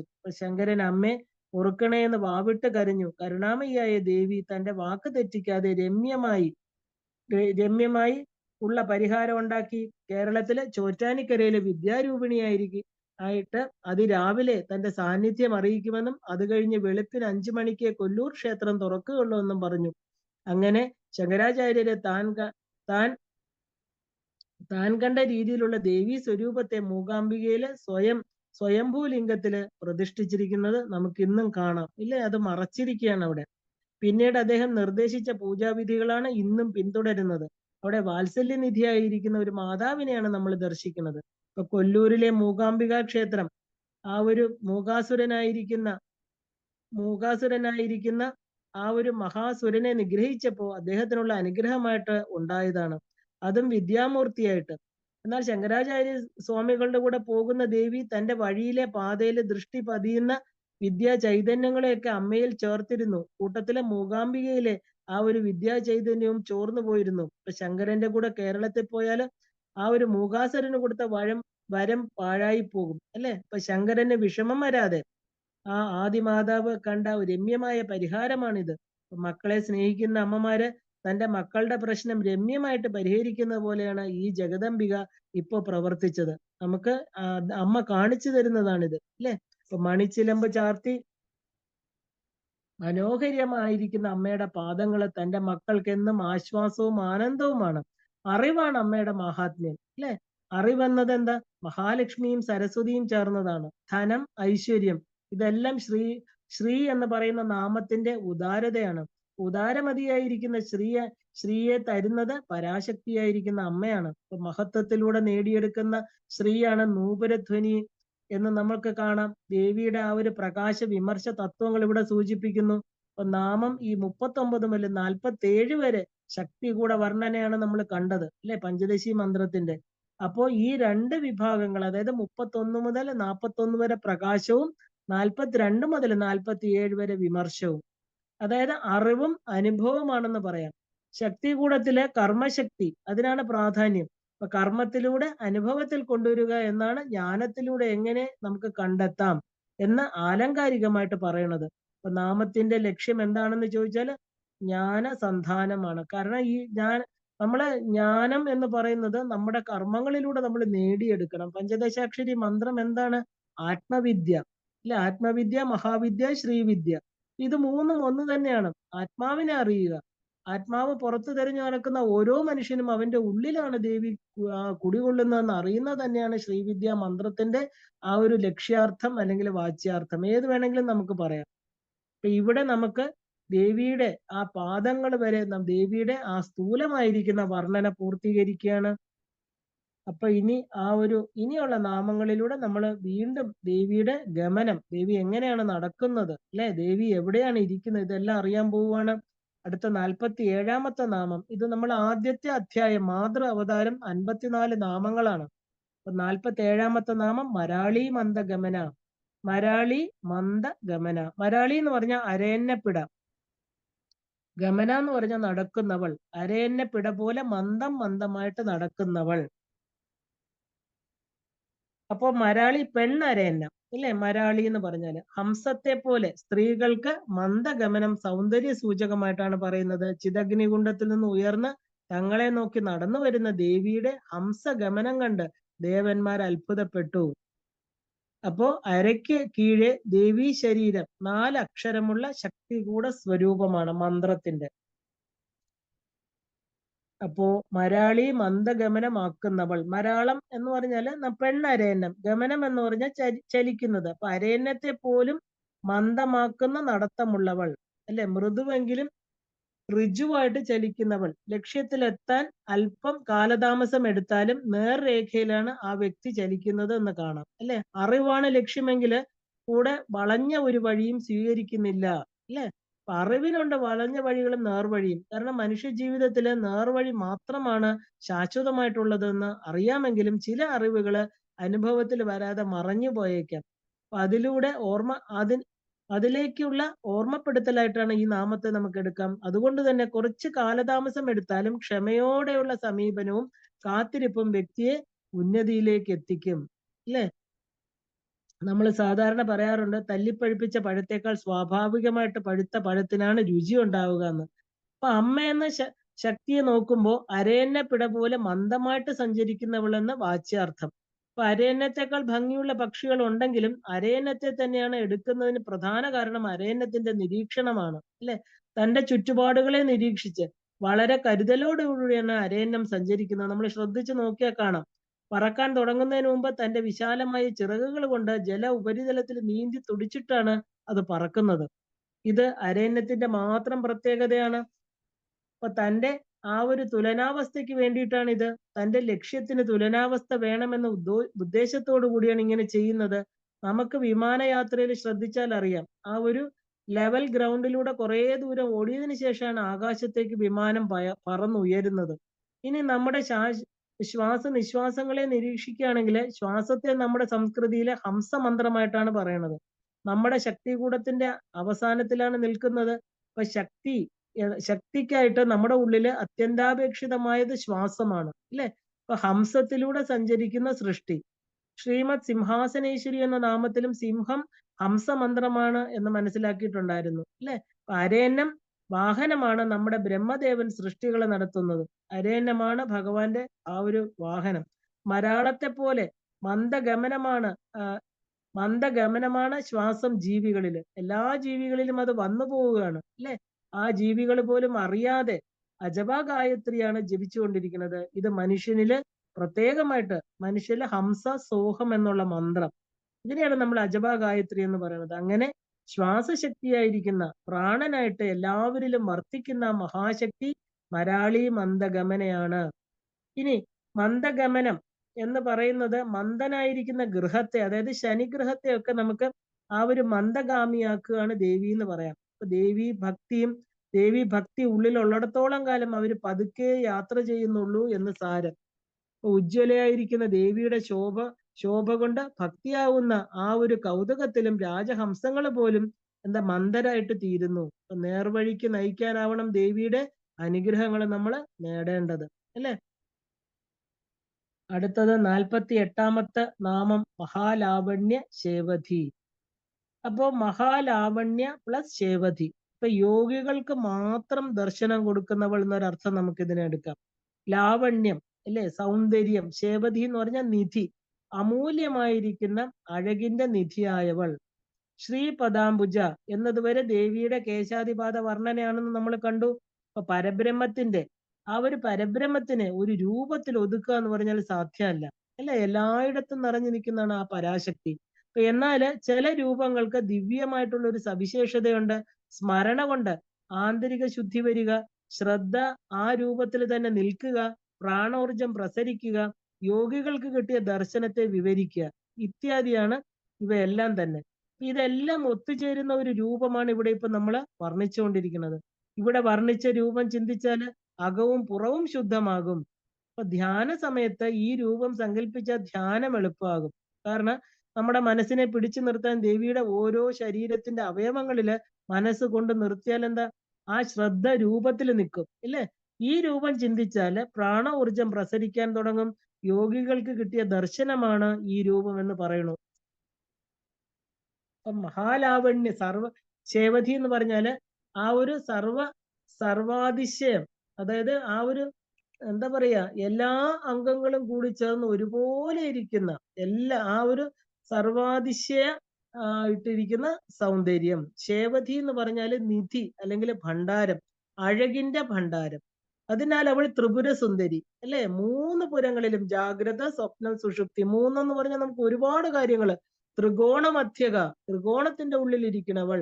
സൗന്ദര്യ സംബന്ധമായിട്ടുള്ള എല്ലാ നിയമങ്ങളും ദേവിയിൽ നിന്നാണ് ഉണ്ടായതെന്ന് നമുക്ക് പറയാം. അപ്പോ മഹത്തായിരിക്കുന്ന ലാവണ്യത്തിന്റെ ശേവധിയായവൾ, മഹത്തായ ലാവണ്യത്തിന്റെ ഉറവിടം, മഹത്വം എന്നൊക്കെ നമുക്ക് നാമാർത്ഥമായിട്ട് എടുക്കാം. ഇപ്പൊ ഏതൊന്നിന്റെ സൗകുമാര്യതയിലാണോ ആകർഷണം ഉണ്ടാക്കുന്നത്, അല്ലെ? സംസാരത്തില്, പെരുമാറ്റത്തില് വ്യക്തികളെ ലാവണ്യം കാത്തു സൂക്ഷിക്കുമ്പോൾ കേൾക്കുന്നവരുടെ അല്ലെങ്കിൽ കാണുന്നവരുടെ മനസ്സ് അപഹരിക്കപ്പെടുന്നു. ഇപ്പൊ ജ്ഞാനാർത്ഥിയാണെങ്കിൽ അയാൾക്ക് ജ്ഞാന സമ്പാദനത്തിനുള്ള വഴികൾ എളുപ്പമാകും. ഇവിടെ ശക്തിയെ മഹത്തായിരിക്കുന്ന ലാവണ്യത്തിന്റെ ഉറവിടമായിട്ട് കാണുമ്പോൾ ആദ്യം സുന്ദരമായ പ്രകൃതിയെ നമ്മൾ എടുക്കണം. അപ്പൊ പ്രകൃതി ചൈതന്യത്തെയാണ് മഹാലാവണ്യ ശേവധി എന്ന് ഇവിടെ വിശേഷിപ്പിക്കുന്നത്. പ്രകൃതിയുടെ ചൈതന്യം അതിലൊക്കെ ചരാചരങ്ങളാണ്, അല്ലേ? അപ്പൊ അവയുടെ സംഭാവനകൾ കൊണ്ടാണ് പ്രകൃതി ലാവണ്യത്തിൽ ശേവധിയായിട്ടിരിക്കുന്നത്. ഇനി അഗാധമായിട്ട് നോക്കുകയാണെങ്കിൽ ലവണത്വത്തിൽ നിന്നാണ് ലാവണ്യം ഉണ്ടാകുന്നത്. എന്താണ് ലവണത്വത്തിന്റെ ഉറവിടം? സാഗരത്തില് സാഗരത്തിൽ എന്നത് സംശയമില്ലാത്ത കാര്യമാണ്. ലവണം എന്ന് പറഞ്ഞാൽ ഉപ്പ്, അല്ലെ? പ്രപഞ്ചത്തിന്റെ അടിസ്ഥാനമായിരിക്കുന്ന സമുദ്രത്തെയും ഈ നാമം പരാമർശിക്കുന്നുണ്ട്. സമർത്ഥമായ ലവണത്വം സാഗരത്തിൽ മാത്രമേ ഉള്ളൂ എന്ന് പറയാറുണ്ട്. അങ്ങനെയുള്ള സാഗരത്തിന്റെ പുത്രിയായിട്ടാണ് ശ്രീദേവിയെ പുരാണങ്ങളിൽ വർണ്ണിച്ചിരിക്കുന്നത്. ലവണത്വം എന്നാൽ ഉപ്പ്. അത് സാഗരം സ്വയം ഉണ്ടാക്കുന്നതല്ല, മറിച്ച് അതിൽ ചെന്ന് ചേരുന്നവയിൽ നിന്ന് സാഗരം സംഭവിക്കുന്നതാണ് ഉപ്പ്. അപ്പൊ സാഗരത്തിന് ഉപ്പ് ലഭിക്കാൻ ശാസ്ത്രം പല കാരണങ്ങൾ പറയുന്നുണ്ട്. അതിൽ പ്രധാനം മഴ, നദികള്, സമുദ്രത്തിലെ അഗ്നിപർവ്വതങ്ങൾ, ഇവയെല്ലാം ആണ്. മഴ പർവ്വതങ്ങളിൽ പതിക്കുമ്പോൾ അന്തരീക്ഷവുമായിട്ട് യോജിച്ച് അതിലുള്ള രാസഘടകങ്ങള് ആ ശിലകളെ വിഘടിപ്പിച്ച് അയോണുകളെ സൃഷ്ടിക്കുന്നുണ്ടെന്നും അങ്ങനെ വ്യാപകമായിട്ട് 2 അയോണുകളാണ് സോഡിയവും ക്ലോറൈഡും. എല്ലാ നദികളിലും നമ്മൾ കുടിക്കാൻ ഉപയോഗിക്കുന്ന ശുദ്ധജലത്തിൽ പോലും ഇവയുണ്ട്. പക്ഷെ അതിലുള്ള ഉപ്പിന്റെ അളവ് വളരെ കുറച്ചായതുകൊണ്ട് നമുക്ക് തിരിച്ചറിയാൻ സാധിക്കുന്നില്ലെന്ന് മാത്രം. ഇങ്ങനെയുള്ള മഴയും നദികളും കൊടുക്കുന്ന ലവണങ്ങളെ സമുദ്രം ശേഖരിച്ചു വെക്കുന്നു. കൂടാതെ സമുദ്രത്തിന്റെ അഗാധതയിലുള്ള ഭൂഗർഭത്തിലുള്ള ചിലതും ലവണങ്ങളെ ഉൽപ്പാദിപ്പിക്കുന്നുണ്ട്. അപ്പൊ സമുദ്രത്തിലെ അഗ്നിപർവ്വതങ്ങളിൽ ഉരുകിയ പാറകളും ഉപ്പിനെ സംഭാവന ചെയ്യുന്നുണ്ട്. അങ്ങനെ അവ കാറ്റിന്റെ സ്വാധീനം കൂടെ ഉണ്ടാകുമ്പോൾ സ്വർണവും ഉൽപ്പാദിപ്പിക്കപ്പെടുന്നു എന്ന് പറയണു. അതുകൊണ്ടാണ് സമുദ്രജലത്തില് സ്വർണം ലയിച്ചു ചേർന്നിട്ടുണ്ടെന്ന് പറയണത്. അത് വേർതിരിച്ചെടുക്കാൻ വളരെ പ്രയാസമാണെന്ന് മാത്രം. അങ്ങനെ സാഗരത്തിന്റെ ഉപ്പുരസം പലരുടെയും സംഭാവനയാണ്. അതാണ് സാഗരത്തിന്റെ നിധി എന്ന് പറയുന്നത്. സാഗരത്തിൽ പതിക്കുന്ന എല്ലാം ശുദ്ധമാകുമെന്ന് പറയുന്നത് അതുകൊണ്ടാണ്. നമ്മൾ എല്ലാ കർമ്മങ്ങളും അതുകൊണ്ടാണ് ഈ സമുദ്ര സ്നാനത്തിന് ഇത്രയും പ്രാധാന്യം. അവിടെ നമ്മൾ ഉപ്പ് എന്ന് പറയുന്നത് എല്ലാത്തിനെയും ശുദ്ധീകരിക്കുന്ന ഒരു സംഭവമാണ്. അപ്പൊ അതുകൊണ്ട് സമുദ്രത്തിൽ സമർപ്പിച്ചാല് എല്ലാം ശുദ്ധമാകും. ഇനി മനുഷ്യതലത്തിൽ എടുക്കുകയാണെങ്കിൽ ഒരു വ്യക്തി മഹാലാവണ്യ ശേവധിയാകുന്നത് താൻ പല വഴിയിലൂടെ ആർജിക്കുന്ന അറിവുകള് അനുഭവത്തിൽ നിന്നുള്ള വിജ്ഞാനമായിട്ട് സംഭരിക്കുമ്പോഴാണ്, അല്ലെ? വിജ്ഞാന ശേഖരമുള്ള വ്യക്തിയാണ് മഹാലാവണ്യ ശേവധി. ഭൗതിക തലത്തില് മനുഷ്യ ശരീരം നിലനിർത്തുന്നതിന് ലവണത്തിന് വളരെയധികം പങ്കുണ്ട്. ഇല്ലേ? ഇപ്പൊ ഇന്ന് സോഡിയം കുറഞ്ഞാലൊക്കെ തലചുറ്റി വീഴും. ഇപ്പോഴാണ് പലരും വൈദ്യശാസ്ത്രം ഇതിനെ എടുത്തു പറയുന്നത്. അത് ശരീരം പുറന്തള്ളുകയാണ് ചെയ്യുന്നത്. ഇപ്പൊ കണ്ണുനീര്, വിയർപ്പ് തുടങ്ങിയവയിലൂടെ മനുഷ്യ ശരീരത്തില് ഇല്ലേ മനുഷ്യ ശരീരത്തിലെ ആവശ്യമില്ലാത്ത ഉപ്പെല്ലാം ഇങ്ങനെ പുറത്തേക്ക് പോകും. അപ്പൊ മനുഷ്യ ശരീരത്തെ മഹാലാവണ്യ ശേവതി എന്ന് വിശേഷണം ചേരും. ഒരു മനുഷ്യ ശരീരത്തിന്റെ പ്രത്യേകതകൾക്കെല്ലാം അമ്മയും ഉണ്ടാകും ഇല്ലേ? കാരണം അമ്മയുടെ വാസസ്ഥാനം ഹൃദയ ഗുഹയാണ്. ഈ അമ്മ പരമദയാലുവാണ്. മക്കളോട് അമ്മയ്ക്കല്ലാതെ അമ്മയ്ക്കുള്ളതുപോലെ ദയ വേറെ ആർക്കും ഉണ്ടാവില്ല. ഇങ്ങനെ എല്ലാം നോക്കുകയാണെങ്കിൽ അമ്മയ്ക്ക് ഏറ്റവും ഉത്തമമായിരിക്കുന്ന ഒരു നാമമാണ് മഹാലാവണ്യ ശേവതി. അടുത്തത് 49ാമത്തെ നാമമാണ് സർവാരുണ. സർവവും, അതായത് അരുണ നിറത്തോടു കൂടിയവൾ. ശരീരം, ആഭരണം, വസ്ത്രം ഇത്യാദി എല്ലാം തന്നെ ചുവപ്പ് നിറമായിട്ടുള്ളവൾ. അരുണം എന്ന് പറഞ്ഞാൽ ചുവപ്പ്. അപ്പോ വസ്ത്രം, ആഭരണം, പൂക്കള് അല്ലെ, സ്വകാന്തി എല്ലാം ചുവപ്പ് നിറത്തോടു കൂടിയവൾ സർവാരുണ. ചിതഗ്നികുണ്ഡത്തിൽ നിന്ന് ഉത്ഭവമാണ് ദേവിയുടെ. അഗ്നി ചുവപ്പ് നിറമാണ്. താൻ ധരിക്കുന്ന എല്ലാ വസ്ത്രങ്ങളും ചുവപ്പാണ്. ഉദയരശ്മി, സന്ധ്യാരശ്മി, തീജ്വാല പോലെ സർവവും ഊർജമയമായിട്ടിരിക്കുന്നത് എന്നർത്ഥം. ഊർജമയി. അപ്പൊ സർവാരുണമായിട്ട് ദേവീ സ്വരൂപം. അതിനെയാണ് ലൗഹിത്യ മേധസ്യ സർവസ്യ വിമർശ എന്ന് പറയുന്നത്. അപ്പൊ സർവാരുണ എന്ന് പറയുന്ന ഒരു നാമം നമ്മളെ ദേവിയുടെ ആ ചുവപ്പ് നിറത്തെ, ഇല്ലെങ്കിൽ സർവ്വതും അരുണാഭമാക്കാൻ കഴിവുള്ളവൾ അല്ലെ, ആ ഒരു ഏറ്റവും ഉത്തമമായിരിക്കുന്ന ഉയർന്ന അരുണവർണം. അരുണവർണം ക്രിയാശക്തിയുടെ പ്രതീകമാണ്. സൂര്യൻ തന്റെ ക്രിയയാകുന്ന ഉദയത്തിലും അസ്തമയത്തിലുമാണ് അല്ലെ. അരുണവർണമാകുന്നത്, ചുവപ്പ് നിറമാകുന്നത് രാവിലെയും വൈകുന്നേരവും. നമ്മുടെ ശരീരം നോക്കിയാൽ അങ്ങനെയാണ്. സദാ ക്രിയാത്മകമായിരിക്കുന്ന നമ്മുടെ രക്തം തന്നെ അരുണവർണ്ണമാണ്. ഇപ്പൊ 47ാമത് നാമത്തിലെ ശക്തികൂടം കഴിഞ്ഞ ആ ഒരു നാമമാണ്. അപ്പൊ ക്രിയാശക്തിയിലൂടെയാണ് നമ്മൾ സഞ്ചരിക്കുന്നതെന്ന് അർത്ഥം. അതായത് നമ്മുടെ കർമ്മമണ്ഡലത്തിലൂടെ സദാ അരുണവർണം എന്ന് പറഞ്ഞാല് സദാ കർമ്മോത്സുകമായിട്ടിരിക്കുന്നവൾ എന്നർത്ഥം എടുക്കാം. ഒഴുകുന്ന നദി, ഒഴുകുന്ന മേഘങ്ങള്, സഞ്ചരിക്കുന്ന വായു ഇവയൊന്നും ഒരിക്കലും വിശ്രമിക്കുന്നില്ല. പ്രകൃതിയിൽ എന്ത് നോക്കിയാലും അത് നിരന്തരമായിട്ട് പ്രവർത്തിച്ചുകൊണ്ടിരിക്കുകയാണ് അല്ലെ. അങ്ങനെ ഈ പ്രപഞ്ചം സദാ കർമ്മോത്സുകമാണെന്ന് കാണാം. പ്രപഞ്ചത്തിന്റെ ആ രജസ് മൂലമാണ് എല്ലാ ജീവികളിലും ഈ ക്രിയാശക്തി ഉടലെടുത്തിരിക്കുന്നതെന്ന് പറയാം. പ്രപഞ്ചം തന്നെ സർവാരുണമാണ്. നമ്മുടെ ശക്തിക്ക് ആധാരം അത് മാത്രമാണ്. ഇപ്പൊ സൗന്ദര്യലഹരിയില് ഈ അരുണിമയെ പല രീതിയിലും വർണ്ണിച്ചിട്ടുണ്ട്. അമ്മേ, ആ ഒരു പുലർകാലത്ത് അരുണന്റെ ഛായയോടുകൂടി അവിടുന്ന് ആ ദേഹകാന്തിയാണ് ഈ പ്രപഞ്ചം മുഴുവൻ വ്യാപിച്ചിരിക്കുന്നത്. അത് ദിവസവും സ്മരിക്കുന്നവരില് ആ ഒരു ഉയർന്ന ഉർവശി തുടങ്ങി ആദ്യമായിട്ടുള്ള അപ്സരസ്സുകള് വശംവദരായിട്ട് തീരുന്നു. ഇതിന്റെ അന്തരാർത്ഥം എന്താണെന്ന് പറഞ്ഞാല് മുനിമാരുടെ തപസ്സിനെ ഭംഗം വരുന്നവരാണ് ദേവകന്യകളാകുന്ന ഉർവശി തുടങ്ങിയിട്ടുള്ള അപ്സരസ്സുകള് അല്ലെ. എത്ര മുനിമാരാണ് അവർക്ക് വശംവദരായിട്ട് തങ്ങളുടെ സാധനങ്ങൾ നഷ്ടപ്പെടുത്തിയത്. അത് പുരാണങ്ങളിൽ നമുക്കറിയാം. ലൗകികതയിൽ വീണുപോയി എന്നർത്ഥം. പക്ഷെ ദേവിയെ ഭജിക്കുന്നവരില് ദേവകന്യകള് പോലും വശംവദരായി പോകും. തന്റെ ആ ഒരു കർമ്മമണ്ഡലത്തില് സമർപ്പണ ഭാവത്തോടെ സഞ്ചരിക്കുന്നവരില് മോഹം സൃഷ്ടിക്കാൻ അവർ പോലും പരാജയപ്പെട്ടു പോണു എന്നർത്ഥം. അപ്പൊ പ്രകാശ വിമർശത്തില് പ്രകാശത്തിലൂടെ നമ്മൾ സ്വായത്തമാക്കിയ വിമർശം. അപ്പൊ നമ്മെ ആശയക്കുഴപ്പത്തിൽ എത്തിക്കുന്നതിനാണ് നമ്മൾ മായ എന്ന് പറയുന്നത്. ഇല്ല, എന്താണ് മായ? നമുക്കിത് സത്യമാണോ? മറച്ചിരിക്കുന്നത് മായ. അപ്പൊ നമ്മെ അത് ഭ്രമിപ്പിക്കണു അല്ലെ. അത് പ്രകൃതിയുടെ സ്വഭാവമാണ്. അപ്പോ ആ ഒരു പ്രകൃതത്തെ മനസ്സിലാക്കി പ്രവർത്തിക്കുക. പല നിറങ്ങള്, ചുവപ്പ് നിറം എടുത്താല് സകലമാനം കർമ്മങ്ങളിൽ പ്രവർത്തിക്കുന്നത് ദേവി അംശം തന്നെയാണ്. അപ്പൊ മനുഷ്യന്റെ കർമ്മങ്ങളെല്ലാം തന്നെ ശ്രേഷ്ഠമായിരിക്കണം. സർവവും ആ പ്രഭാവത്തില് നിശബ്ദമായിരിക്കണു. കാരണം ആ ശക്തി അറിഞ്ഞ സാധകൻ മൗനിയായിട്ട് തീരും അല്ലെ. മൗനി എന്ന് പറഞ്ഞാൽ എന്താ? മുനിയുടെ അവസ്ഥ. അപ്പൊ പരിപൂർണ നിശബ്ദതയിലാണ് സാധന നടത്തേണ്ടതെന്ന് മനസ്സിലാക്കാം. അപ്പൊ നമ്മുടെ ശ്രദ്ധ അപ്പോ വികസിച്ച് ആ ഒരു കർമ്മശ്രേഷ്ഠത ഉണ്ടാക്കും എന്ന് നമുക്ക് തീരുമാനിക്കാം. അപ്പൊ ദേവിയുടെ ഈ സർവാരുണായൈ നമഃ എന്നുള്ള നാമം നമുക്ക് സാധനയില് ഒരുപാട് കാര്യങ്ങൾ മനസ്സിലാക്കി തരുന്നുണ്ട്. അടുത്ത 50ാമത്തെ നാമം അനവദ്യാംഗി. അനവദ്യം എന്ന് പറഞ്ഞാൽ ഒരു കുറവുമില്ലാത്ത, അംഗം എന്ന് പറഞ്ഞാൽ അവയവം, ഒരു ന്യൂനതയും ഇല്ലാത്ത അംഗങ്ങളോട് കൂടിയവൾ. സാമുദ്രിക ലക്ഷണപ്രകാരം ഒരു ന്യൂനതയും ഇല്ലാത്ത പൂർണ്ണ രൂപമാണ് ദേവിയുടെ ആരാധനയ്ക്ക് നമ്മൾ ഉപയോഗിക്കുന്നത്. സാമുദ്രിക ശാസ്ത്രം രൂപങ്ങളും ലക്ഷണങ്ങളും അവയുടെ ഫലങ്ങളും വിവരിക്കുന്ന ഒരു ഗൂഢശാസ്ത്രമാണ്. അനവദ്യമാണ് സർവ അംഗവും എന്ന് പറഞ്ഞാൽ ഒരു കുറവും ഒരംഗത്തിനും പറയാനില്ല. ഇപ്പൊ ലക്ഷണമൊത്ത അവയവങ്ങള് പാദാദി കേശം ഇല്ലെങ്കിൽ പാദാദി കേശാന്തം, കേശാദി പാദാന്തം, സൗന്ദര്യ ലക്ഷണം, തികഞ്ഞ രൂപദർശനം. ഇപ്പൊ കാണുന്നവരുടെ ഉള്ളിൽ എന്താ പരമമായിരിക്കുന്ന ഒരു ആനന്ദമാണ് അല്ലെ ദേവിയെ നമുക്ക് അങ്ങനെ കാണുമ്പോൾ തന്നെ. അപ്പോ അനവദ്യമായിരിക്കുന്ന അംഗങ്ങള്, കുറ്റമറ്റ അഥവാ ദൗർബല്യങ്ങൾ ഒന്നുമില്ലാത്ത അംഗങ്ങളോട് കൂടിയ അകവും പുറവും കുറ്റമറ്റതാവും മാത്രമാണ് അതിനെ പൂർണ്ണമെന്ന് പറയുന്നത് അല്ലെ. പൂർണ്ണം എന്ന് പറഞ്ഞാൽ അനവദ്യം. അപ്പൊ ദൗർബല്യങ്ങൾ ജീവികളുടെ കൂടപ്പിറപ്പാണ് ഇല്ലേ. അത് ഈ പ്രപഞ്ചത്തിലെ സവിശേഷതയാണ്. തന്റെ കർമ്മമണ്ഡലത്തിലൂടെയുള്ള പ്രയാണത്തില് എപ്പോ വേണമെങ്കിലും നമുക്ക് കുറ്റങ്ങൾ വന്നു ചേരാം. പക്ഷെ അത് സീമകളില്ലാതെ വർദ്ധിക്കുകയാണെങ്കിൽ അത് നാശത്തിലേക്കുള്ള വഴിയാണ് അല്ലെ. മനുഷ്യനെ ആ ലോകം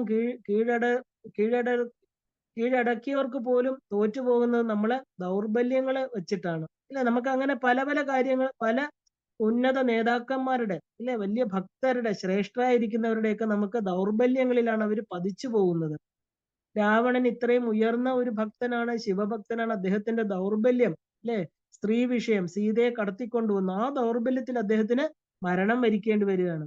ഒരു വ്യക്തി വിജയിക്കണമെങ്കിൽ തന്റെ ദൗർബല്യങ്ങളെ അടക്കണം.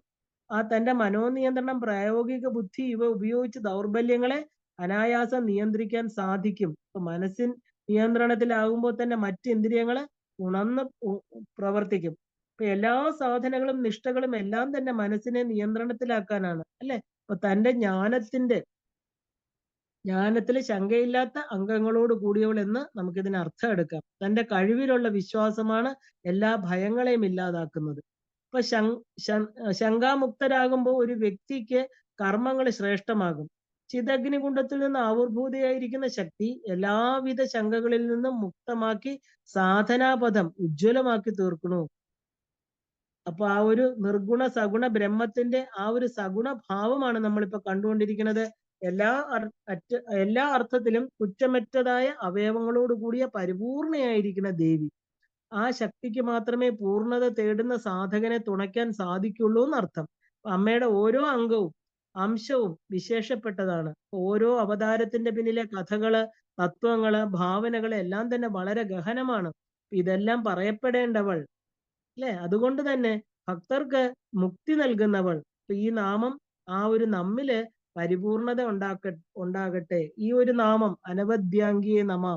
അപ്പൊ പരിപൂർണമായിരിക്കും. നമ്മളെല്ലാം അപൂർണരാണല്ലേ. പൂർണ്ണത്വം ദേവിയുടെ മാത്രമാണ്.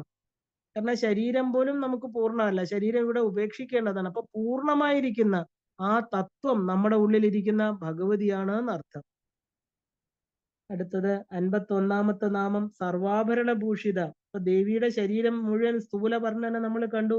ഇനി എല്ലാത്തരം ആഭരണങ്ങൾ കൊണ്ട് അലങ്കരിക്കപ്പെട്ടവൾ. നമ്മള് ചതുഷ്ഷഷ്ടി ഉപചാരം കണ്ടപ്പോ 64 ഉപചാരങ്ങളില് ദേവിയുടെ ആഭരണങ്ങൾ, 34 തരത്തിലുള്ള ആഭരണങ്ങള് ദേവി ധരിച്ചിരിക്കുന്നതായിട്ട് നമ്മൾ കണ്ടു അല്ലേ. അത് ചതുഷ്ഷഷ്ടി ഉപചാരം എന്ന് പറയുന്ന ആ ഒരു വീഡിയോ ശ്രദ്ധിച്ചു നോക്കുകയാണെങ്കിൽ അതിൽ ദേവിയുടെ ആഭരണങ്ങളെ കുറിച്ചെല്ലാം വളരെ വിശദമായിട്ട് പറഞ്ഞിട്ടുണ്ട്. ചൂടാമണി മുതല് പാദാങ്കുലിയം വരെയുള്ള സർവ്വ ആഭരണങ്ങളും വിശേഷങ്ങളും ചതുഷ്ഷഷ്ടി ഉപചാരത്തിൽ പറയുന്നുണ്ട്. അതിന്റെ ആന്തരിക അർത്ഥങ്ങളും എല്ലാം പറയുന്നുണ്ട്. അപ്പൊ സർവ്വ ആഭരണങ്ങളാൽ ഭൂഷിതയായിരിക്കുന്നവൾ.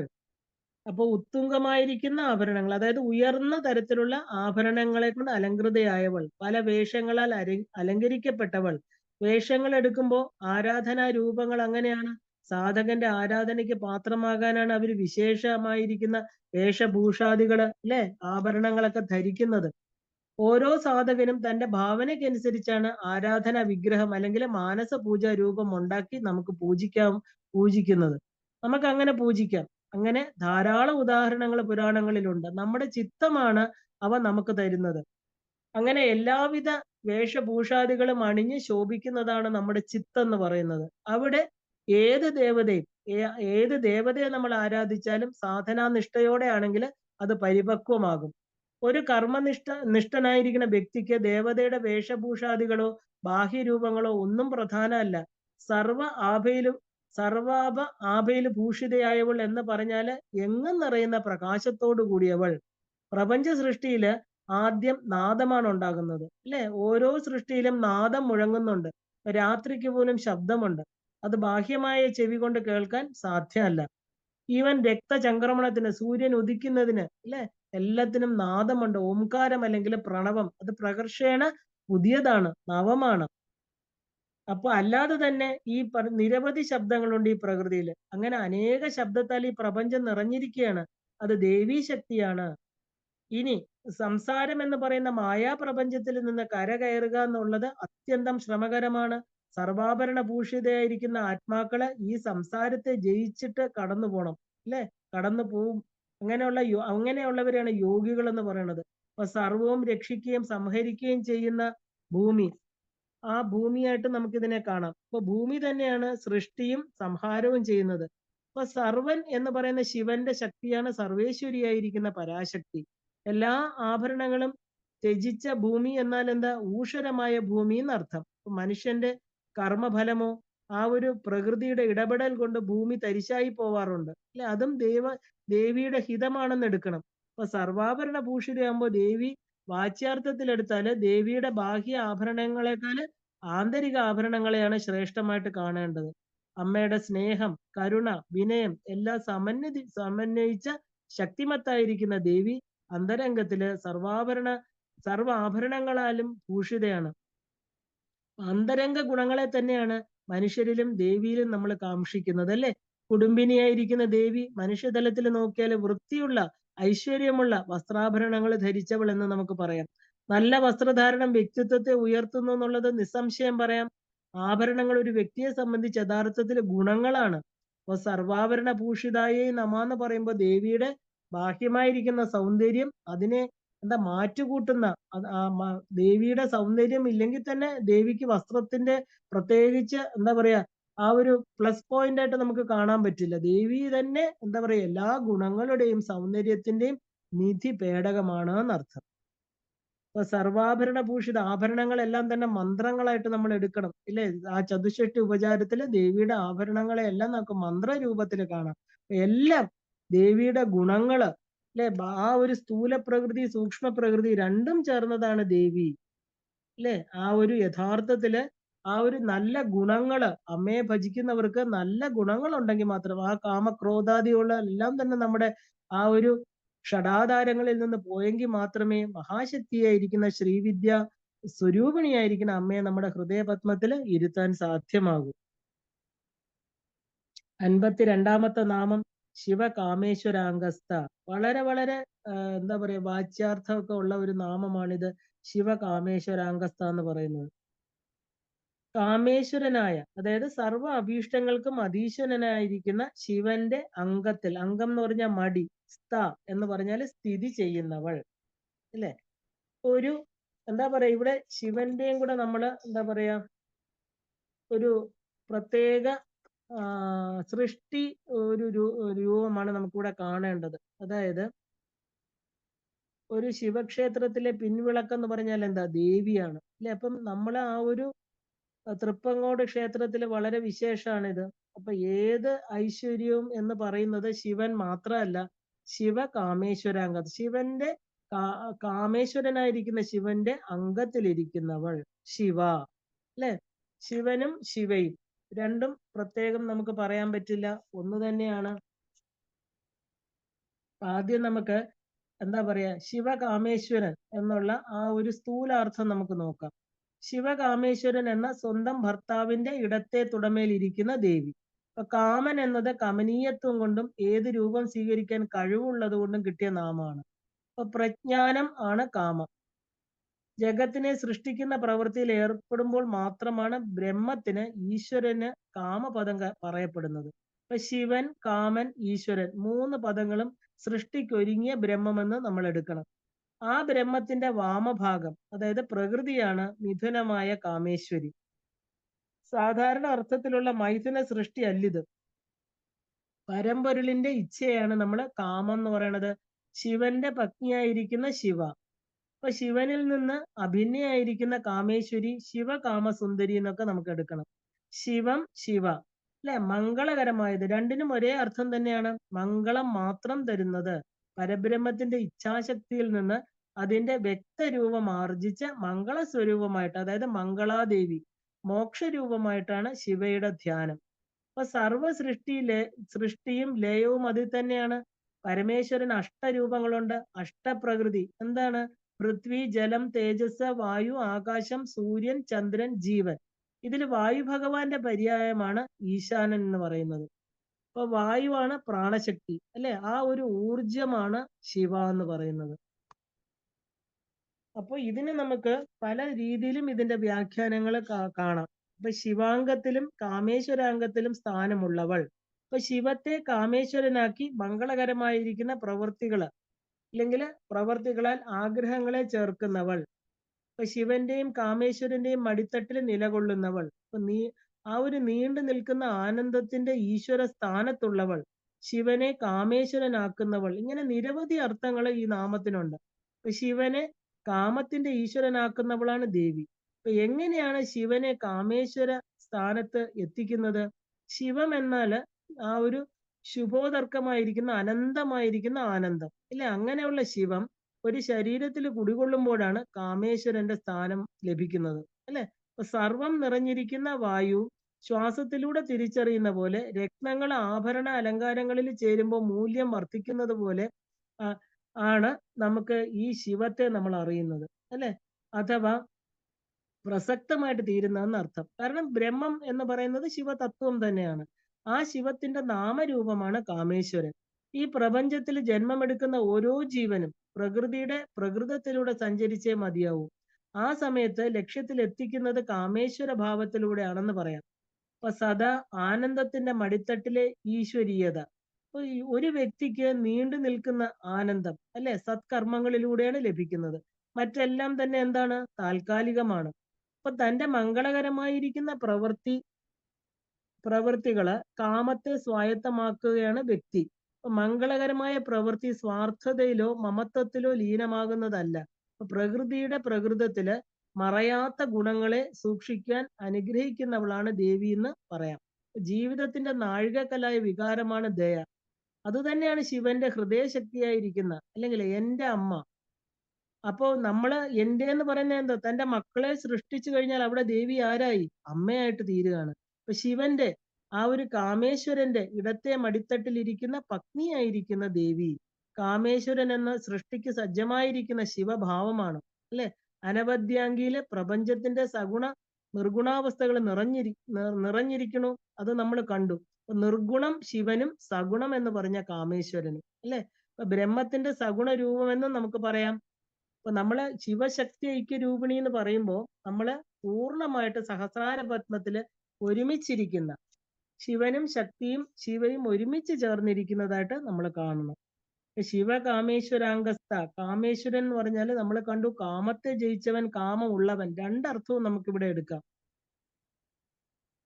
എന്റെ പ്രപഞ്ചത്തിന്റെ അടിസ്ഥാനം എന്താണ്? എന്റെ ബോധമാണ്, അല്ലെ? ഈ പ്രപഞ്ചം നാനാവിധമായിരിക്കുന്നത് ഈ ബോധം തന്നെയാണ്.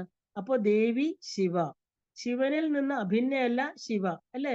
ഇപ്പൊ ശരീരം പ്രപഞ്ചത്തിന്റെ പിണ്ടാണ്ടം എന്ന് നമുക്ക് പറയാം. അതൊക്കെ ആ ഒരു ഞാൻ എന്നുള്ള ജ്ഞാനം, അതിനാണ് നമ്മൾ സെപ്പറേറ്റഡ്, ആ ഒരു സെപ്പറേഷൻ, അല്ലെ? പൂർണ്ണത്തിൽ നിന്ന് സെപ്പറേഷൻ ഉണ്ടാക്കുന്നത് ഞാൻ എന്ന് പറയുന്ന ബോധമാണ്. അപ്പോ ഈ ഒരു എന്താ പറയാ 16 തത്വങ്ങളിലൂടെ നമ്മൾ ഈ പറയുന്ന പ്രപഞ്ചമായിട്ട് ഉരുത്തിരിയാണ് ബ്രഹ്മം. അപ്പോ ആ ഒരു മനസ്സിന്റെ 3 ഭാഗങ്ങൾ, ഈ മായയാണ് ഇതിന് കാരണം, ഇല്ലേ? ശരിക്കും പറഞ്ഞാല് എന്താ പറയാ, ഒരു സുപ്രീം കോൺഷ്യസ്നെസ്, അതായത് നമ്മൾ ഒരു സോഷ്യൽ കോൺഷ്യസ്നെസ് ആയി തീരുകയാണ്. അപ്പൊ മായ എന്ന് പറഞ്ഞാൽ മീയതേ അനേന ഇതി മായ, അളക്കാൻ പറ്റാത്തതിനെ അളന്ന് കാണിക്കുന്നതിനെയാണ് നമ്മൾ മായ എന്ന് പറയുന്നത്, അല്ലെ? അപ്പോ ശരിക്കും പറഞ്ഞാല് നമ്മള് ആ ഒരു ശിവൻ എന്ന് പറയുന്ന സൂപ്പർ കോൺഷ്യസ്നെസ്, അതായത് അശരീരിയായിരിക്കുന്ന ആ ഒരു തത്വത്തെ നമ്മള് എന്താ പറയാ, ആ ഒരു പലതായിട്ട് ശരീരം കൊടുത്ത് സ്ഥൂലഭാവത്തിൽ കൊണ്ടുവരുന്നവൾ ശിവ. അപ്പൊ നമുക്ക് എന്താ പറയാ, ഒരു സൂപ്പർ കോൺഷ്യസ്നെസ് അല്ലെങ്കിൽ ലിബിഡോ, ഈഗോ, ഇല്ലേ? ആ ഒരു സൂപ്പർ ഈഗോ, ഇതെല്ലാം മനുഷ്യനുമായിട്ട് ബന്ധപ്പെട്ട മനസ്സിന്റെ തലങ്ങളാണ്. മനസ്സാക്ഷി, അല്ലെ? ആ ഒരു സൂപ്പർ ഈഗോ എന്ന് പറയുന്ന ആ മധ്യത്തിലുള്ള അതിനെയാണ് നമ്മൾ സുമേരു ശൃംഗം എന്ന് പറയുന്നത്. അതിന് 3 കൊടുമുടികളുണ്ട്. ആ ഒരു നടുക്കുള്ളതിൽ വസിക്കുന്നവൾ, ശ്രീമൻ നഗരം, ചിന്താമണി ഗൃഹാന്തസ്ഥ, മഹാപത്മാടവി സംസ്ഥ. ഇനി നമ്മൾ കാണും പഞ്ചബ്രഹ്മാസനസ്ഥിത, സുധാസാഗര മധ്യസ്ഥ, കാമാക്ഷി, കാമദായിനി. ഈ സ്ഥൂല നാമങ്ങളുടെ സൂക്ഷ്മവശം എന്ന് നമ്മൾ നോക്കുകയാണെങ്കിൽ ശരീരം സുമേരു ശൃംഗം ഇല്ലേ, പ്രധാന 3 ശൃംഗങ്ങള് സുഷുമ്ന, ഇട, പിങ്കള. പിങ്കളയിലൂടെ ശ്വാസം അകത്തേക്ക്, ഇടയിലൂടെ പുറത്തേക്ക്. അപ്പൊ സുഷുമ്ന എന്ന് പറഞ്ഞത് സുഖമായിട്ടുള്ളതെന്നർത്ഥം. അപ്പൊ ദേവിയുടെ ആ ഒരു എന്താ പറയാ രൂപ, നിറ, ഗന്ധ വർണ്ണനയിലൂടെ മനസ്സ് ഏകീകൃതമാവുമ്പോൾ ഇടാ, പിങ്കളയിലൂടെയുള്ള ശ്വാസം എന്താ പറയാ ഗതിയിൽ വ്യത്യാസം വരും. ശ്വാസം അല്ലെങ്കിൽ പ്രാണന്റെ സൂക്ഷ്മാംശം എന്ന് പറയുന്ന മനസ്സ് നിശ്ചലമാകുമ്പോൾ പ്രാണൻ സുഷുമ്നയിലൂടെ, അതായത് ഉറങ്ങിക്കിടക്കുന്ന കുണ്ടലിനി ശക്തി അതിന്റെ കവാടങ്ങൾ തുറന്ന് മൂലാധാരം, സ്വാധിഷ്ഠാനം, മണിപൂരകം, അനാഹതം, വിശുദ്ധിയിലൂടെ ആജ്ഞയിലെത്തുന്നുവെന്നും അവിടെ നിന്ന് സഹസ്രാര പത്മത്തിൽ എത്തിച്ചേരുന്നുവെന്നും പറയണു. അല്ല, ഇതിനെയാണ് നമ്മൾ കുണ്ടലിനി യോഗം എന്ന് പറയുന്നത്. ആ പഞ്ചബ്രഹ്മങ്ങള് ദേവിയുടെ മഞ്ചത്തിന്റെ 4 കാലുകൾ. അപ്പോ ബ്രഹ്മാവ്, വിഷ്ണു, രുദ്രൻ, ഈശ്വരൻ, സദാശിവൻ പലകയായിട്ട് ഹംസതൂലിക മെത്തയില് ശിവകാമേശ്വരാംഗസ്ഥയായിട്ട് ദേവി ഇരിക്കണു. അപ്പൊ മുദ്ര എന്ന് പറഞ്ഞാൽ എന്താ? മുദം രാവീതീതി മുദ്ര, സന്തോഷം തരുന്നത് അല്ലെ. അപ്പൊ ദേവി എവിടെയാണ് ഇരിക്കുന്നതെന്ന് ചോദിച്ചു കഴിഞ്ഞാൽ ശിവകാമേശ്വരാംഗസ്ഥ. അപ്പൊ ബോധശക്തി മൂലാധാരത്തിൽ നിന്ന് ഉയർന്ന് മുകളിലോട്ട് എത്തിക്കഴിയുമ്പോൾ താഴെയുള്ള ആധാരങ്ങൾ നിർജീവമായിട്ട് തീരണു. അതുകൊണ്ട് അവയെ നമ്മൾ പഞ്ചപ്രേതങ്ങൾ എന്ന് പറയണു. പ്രഹർഷേണ എന്താ പറയാ ജന്മമുള്ളത്, ആ ജന്മം ഉണ്ടായതെല്ലാം ഇപ്പൊ എന്താ അവസ്ഥയിലാണ്? പ്രേതാവസ്ഥയില്. അപ്പൊ ആജ്ഞാചക്രത്തില് ഹം ശിവനായിട്ടും സ ദേവിയായിട്ടും. അപ്പൊ അർദ്ധനാരീശ്വര സങ്കല്പം സൃഷ്ടിക്കുള്ള ഇച്ഛ 3ാമത്തെ രൂപത്തില് സദാശിവനുമായിട്ട് ശിവൻ ശയിക്കുന്നു. ആ ഒരു കർമ്മപ്രേരിതയായിരിക്കുന്ന ദേവി ശിവന് മുകളില്. അവിടുന്ന് മുകളിലോട്ട് എത്തുമ്പോഴാണ് ആ ഒരു മഹാപത്മാടവി സംസ്ഥ. 1000 താമരപ്പൂക്കള് നമ്മുടെ ബുദ്ധിയിലുള്ള ന്യൂറോൺസിനെയാണ് പറയണത്. ഈ ശ്രീചക്രത്തിലേക്ക് ദേവിയെ ആവാഹിക്കുമ്പോൾ നമ്മള് മഹാപത്മാടവി സംസ്ഥിതേ കാരണാനന്ദ വിഗ്രഹേ എന്നാണ് അമ്മയെ സംബോധന ചെയ്യണത് അല്ലെ. ശ്രീചക്ര പൂജ ചെയ്യണവർക്കറിയാം. ഈ കുണ്ടലിനി ശക്തി ശിവനുമായിട്ട് സംയോജിക്കുമ്പോൾ സുധ അല്ലെങ്കിൽ അമൃത് വർഷിക്കുന്നു, സ്രവിപ്പിക്കുന്നു. എന്താണ്? മരണമില്ലാത്ത അവസ്ഥയാണ് നമ്മൾ ആ ഒരു അമൃത് അല്ലെ, അമൃതത്വം എന്ന് പറയുന്നത്. അമൃതത്വം എന്ന് പറഞ്ഞാല് ആ ഒരു എന്താ പറയാ ഇതുവരെ ലിമിറ്റഡ് ആയിരിക്കുന്ന ആ ഒരു നമ്മുടെ ശരീരത്തിൽ മാത്രം ഇരുന്ന കോൺഷ്യസ്നെസ്, ഇല്ലെങ്കിൽ ശരീരത്തിനുള്ളിൽ മാത്രം കണ്ട ആ ഒരു ശക്തി ഇപ്പൊ എന്താ ശിവ ഐക്യം പ്രാപിച്ചപ്പോ എന്തായിട്ട് തീർന്നു? അൺലിമിറ്റഡ് ആയിട്ട് തീർന്നു. അപ്പൊ ദേഹബോധം വിട്ടു. അപ്പൊ താൻ തന്നെയാണ് ബ്രഹ്മം എന്ന സത്യം തിരിച്ചറിയുന്നത് എപ്പോഴാണ്? അമൃതാവസ്ഥയിലാണെന്ന് അർത്ഥം. അങ്ങനെ നമ്മൾ മരണമില്ലാത്തവരായിട്ട് തീരുന്നു. ഈ നാമങ്ങള് സൂക്ഷ്മമായിട്ട് പഠിക്കണം. കാരണം ഇനിയുള്ള നാമങ്ങളിലൂടെ നമ്മൾ പോകുമ്പോൾ ഒരുപാട് ആന്തരികമായിരിക്കുന്ന അർത്ഥങ്ങളും കൂടെ നമുക്ക് കാണേണ്ടതായിട്ടുണ്ട്. അത് നമ്മൾ തത്വാർത്ഥ ആ ഒരു വിചിന്തനത്തില് തത്വങ്ങൾ പറയുമ്പോൾ നമുക്കതിനെ പൂർണ്ണമായിട്ട് കാണാൻ പറ്റും. കാരണം അപ്പോഴേ നമുക്ക് അതിന്റെ തത്വങ്ങൾ കൂടുതൽ നമുക്ക് പറയാൻ സാധിക്കും. ഇപ്പൊ നമ്മള് നാമാർത്ഥങ്ങൾ നോക്കി പോവുകയാണ്. അടുത്ത നാമം 53ാമത്തെ നാമം ശിവ. അപ്പൊ ശിവ കാമേശ്വര അംഗസ്ഥ. ശിവ എന്ന് പറഞ്ഞാൽ എന്താ? മംഗളരൂപിണി. ശിവൻ എന്ന് തന്നെ പറയാം. ശിവ ദീർഘമുള്ള വായ്ക്ക് ദീർഘമിടുമ്പോ അത് ദേവി. വെറും ശിവ എന്ന് പറയുമ്പോ ശിവൻ, വാ ദീർഘത്തോടു കൂടി ശിവ എന്ന് പറയുമ്പോ ദേവി. ശിവം എന്ന് പറഞ്ഞാല് മംഗളം. അപ്പൊ ഇത് 3ഉം എപ്പോഴും ചേർന്നിരിക്കുന്നത്.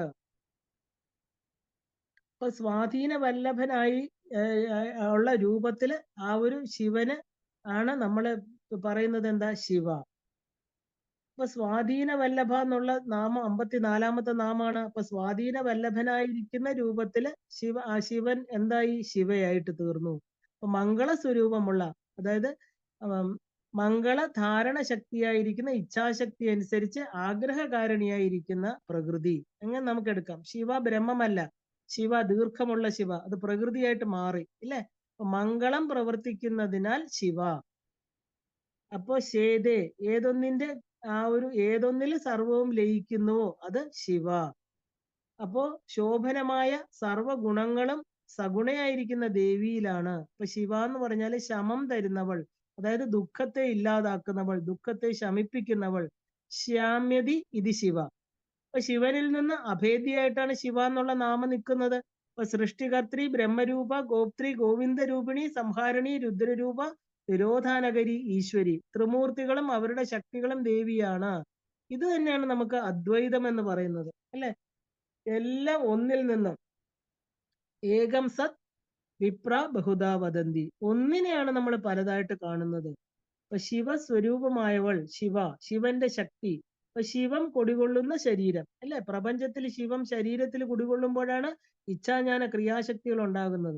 ഈ ശക്തികളിലൂടെ മാറി മാറി സഞ്ചരിച്ചാണ് ജീവൻ ശരീരമുക്തി നേടുന്നത്, അല്ലെ? നമ്മുടെ ഒരു മനുഷ്യജന്മത്തിന്റെ ലക്ഷ്യം എന്താണ്? മോക്ഷമാണ്, അല്ലെ? അപ്പോ നമ്മുടെ ശരീരത്തെ ശിവ എന്ന് വിശേഷിപ്പിക്കാം. ശിവോ ഭൂത്വ ശിവം യജേത് എന്ന തത്വപ്രകാരം ആ ഒരു സ്വയം ശിവനായെങ്കിൽ മാത്രമേ ശിവ കാമേശ്വര അംഗസ്ഥയായിരിക്കുന്ന ശക്തിയെ നമുക്ക് പൂജിക്കാനുള്ള യോഗ്യത ലഭിക്കുകയുള്ളൂ. അപ്പൊ ശിവനായിട്ട് തീർന്ന് ശിവന് മാത്രമാണ് ശക്തിയെ പൂജിക്കാനുള്ള പൂർണ്ണ അവകാശം. അപ്പൊ ശിവനായിട്ട് ശിവയെ പൂജിക്കണം. അപ്പോഴേ വ്യക്തികൾക്ക് ശിവനും ശിവയുമായിട്ട് തീരാൻ പറ്റുള്ളൂ. അപ്പൊ ശിവത്തിലൂടെയാണ് ശക്തി വർത്തിക്കുന്നത്. ശിവമില്ലാത്ത ശക്തിയോ ശക്തിയില്ലാത്ത ശിവമോ ഇല്ല, അല്ലെ? അപ്പൊ യഥാശിവ തഥാശക്തി, യഥാശക്തി തഥാശിവ, ഇതാണ് പ്രമാണം. അതുകൊണ്ടാണ് ഓം നമഃശിവായ ശിവായൈ നമ എന്ന് നമ്മൾ പറയണത്, അല്ലെ? ഓം നമഃശിവായ ശിവായൈ നമ, ഇതൊരു മന്ത്രമാണ്. അപ്പൊ പ്രകൃതിയും പുരുഷനും ഭിന്നമല്ല, ഇതാണ് ഇതിന്റെ തത്വം. അങ്ങനെ ഭിന്നാഭിന്നങ്ങളിൽ കൂടി മുന്നോട്ട് പോയിട്ടാണ് നമ്മൾ ഏകത്വം എന്നുള്ള ആ ഒരു സത്യത്തിൽ എത്തിച്ചേരുന്നത്. അപ്പൊ നമ്മള് മറ്റൊരാൾക്ക് എന്തെങ്കിലും പകരണമെങ്കിൽ ആദ്യം നമ്മൾ സ്വയം അതായിട്ട് തീരണം, അല്ലെ? അതൊരു പ്രായോഗികമായ കാര്യമാണ്. അങ്ങനെ പൂർണ്ണത എത്തുമ്പോൾ മാത്രമേ വാക്കിലും പ്രവൃത്തിയിലും നീതി പുലർത്താൻ നമുക്ക് സാധിക്കുകയുള്ളൂ. ഇപ്പൊ കുണ്ടലിനി എന്ന മംഗളകരമായിരിക്കുന്ന ശിവയുടെ തത്വം എന്താണ്? അപ്പൊ സാധകർക്ക് മംഗളം കൊടുക്കുന്നവൾ സർവമംഗളമംഗല്യ, അല്ലെ? അതാണ് ശിവ. നമ്മൾ പറയാറുണ്ട് സർവമംഗളമംഗല്യേ ശിവേ സർവാർത്ഥ സാധികേ. ഈ ശിവ ചിതഗ്നികുണ്ടത്തിൽ പ്രത്യക്ഷപ്പെട്ട ദേവി പ്രപഞ്ച മംഗളകാരിണിയാണ്. മനസ്സുകൊണ്ടും ശരീരം കൊണ്ടും, അല്ലെ? മനസ്സിന്റെ ഉദ്ദേശശുദ്ധി അതുതന്നെയാണ് ശരീര അലങ്കാരങ്ങൾ എന്ന് പറയുന്നത്. കുടുംബിനിയായ ഒരു സ്ത്രീ ഗുണങ്ങളോട് കൂടിയവരാണെങ്കിൽ കുടുംബത്തിലുള്ള എല്ലാവർക്കും അവര് വശംവദരാകും. അപ്പൊ ആ അസത്തുക്കളുടെ ഉന്മൂലനമാണ് ദേവിയുടെ കാളീ സ്വരൂപം എന്ന് പറയുന്നത്, സത്തുക്കളുടെ സംരക്ഷണം. അതുകൊണ്ട് ഈ ഓം നമഃശിവായ നമഃശിവായ എന്ന് പറയുന്നത് വളരെ ഒരു ഉയർന്ന മന്ത്രമാണ്. കാരണം അത് രണ്ടു പേരെയും പൂർണ്ണമായിട്ട് എന്താ പറയാ, ശിവനും ശക്തിയും പൂർണ്ണമായിരിക്കുന്ന ഒരു സ്വരൂപത്തെയാണ് കാണിക്കുന്നത്. അങ്ങനെ നമ്മൾ 54-ാമത്തെ നാമത്തിൽ എത്തിച്ചേരുകയാണ്. ആ 54-ാമത്തെ നാമം, ആദ്യത്തെ അധ്യായം മാതൃ അവതാരം ഈ 54-ാമത്തെ നാമത്തിൽ തീരുകയാണ്. അപ്പൊ സ്വാധീന വല്ലഭ, ഇതാണ് 54-ാമത്തെ നാമം. വല്ലഭൻ എന്ന് പറഞ്ഞാൽ ഭർത്താവ്, സ്വാധീനത്തിലുള്ള ഭർത്താവ് ഉള്ളവൾ, അല്ലെ? അങ്ങനെ നമുക്ക് അർത്ഥം എടുക്കാം. സഹസ്രാരത്തിൽ ഉണ്ടാകുന്ന ഊർജം, അതായത് ആജ്ഞയിൽ നിന്ന്, അവിടെ നിന്ന് എന്താ പറയാ, ആ ഒരു മുകളിലേക്ക് പോയ ശക്തി, നമ്മുടെ മൂലാധാരത്തിൽ നിന്ന് ഉയർന്നു വന്ന ശക്തി ആജ്ഞയിലെത്തി. എന്താ വിശുദ്ധി അനാഹതം തുടങ്ങിയ അവയവങ്ങളെ എല്ലാം എന്താ പറയാ മൂലാധാരത്തിൽ നിന്ന് പോകുന്ന വഴിയെല്ലാം കുലാങ്കന, കുലാന്തസ്ഥ, കൗളിനി, കുളയോഗിനി, അങ്ങനെ കുലപഥത്തിലൂടെ സഞ്ചരിച്ച ദേവി എന്താ മോളിൽ ചെന്ന് ആ എന്താ പറയാ സഹസ്രാരത്തില് തന്റെ ഭർത്താവ് സ്വാധീന വല്ലഭനുമായിട്ട് ആ ഒരു എന്താ പറയാ മേളിച്ചതിന് ശേഷം വീണ്ടും എന്താ ആ ഒരു അനാഹതം തുടങ്ങിയ ചക്രങ്ങളിലൂടെ അവരോഹണം ചെയ്ത് ആ തിരിച്ച് മൂലാധാരത്തിൽ വന്ന് കിടക്കുന്നു, ഇല്ലേ? അപ്പൊ ഈ സുമേരുവിന് എന്താ പറയാ 3 സൃഷ്ടി സ്ഥിതി സംഹാരം, ഇല്ലേ? ആ ഒരു തലങ്ങളെല്ലാം ദേവി ഇരിക്കുന്നത് എവിടെയാ? നമ്മുടെ നട്ടല്ലിൽ തന്നെയാണ്. സൃഷ്ടി സ്ഥിതി സംഹാരങ്ങൾ നടക്കുന്നത് നമ്മുടെ ശരീരത്തിൽ തന്നെയാണ്. ഇനിയുള്ള നാമങ്ങൾ കാണിക്കുന്നുണ്ട്. സുമേരു മധ്യശൃംഗസ്ഥ ശ്രീമൻ നഗര നായിക ചിന്താമണി ഗൃഹാന്തസ്ഥ പഞ്ചബ്രഹ്മാസന സ്ഥിത. ഇവിടെ മുതല് ദേവിയുടെ സൂക്ഷ്മ ഭാവത്തിലോട്ട് നമ്മൾ പ്രവേശിക്കുകയാണ്.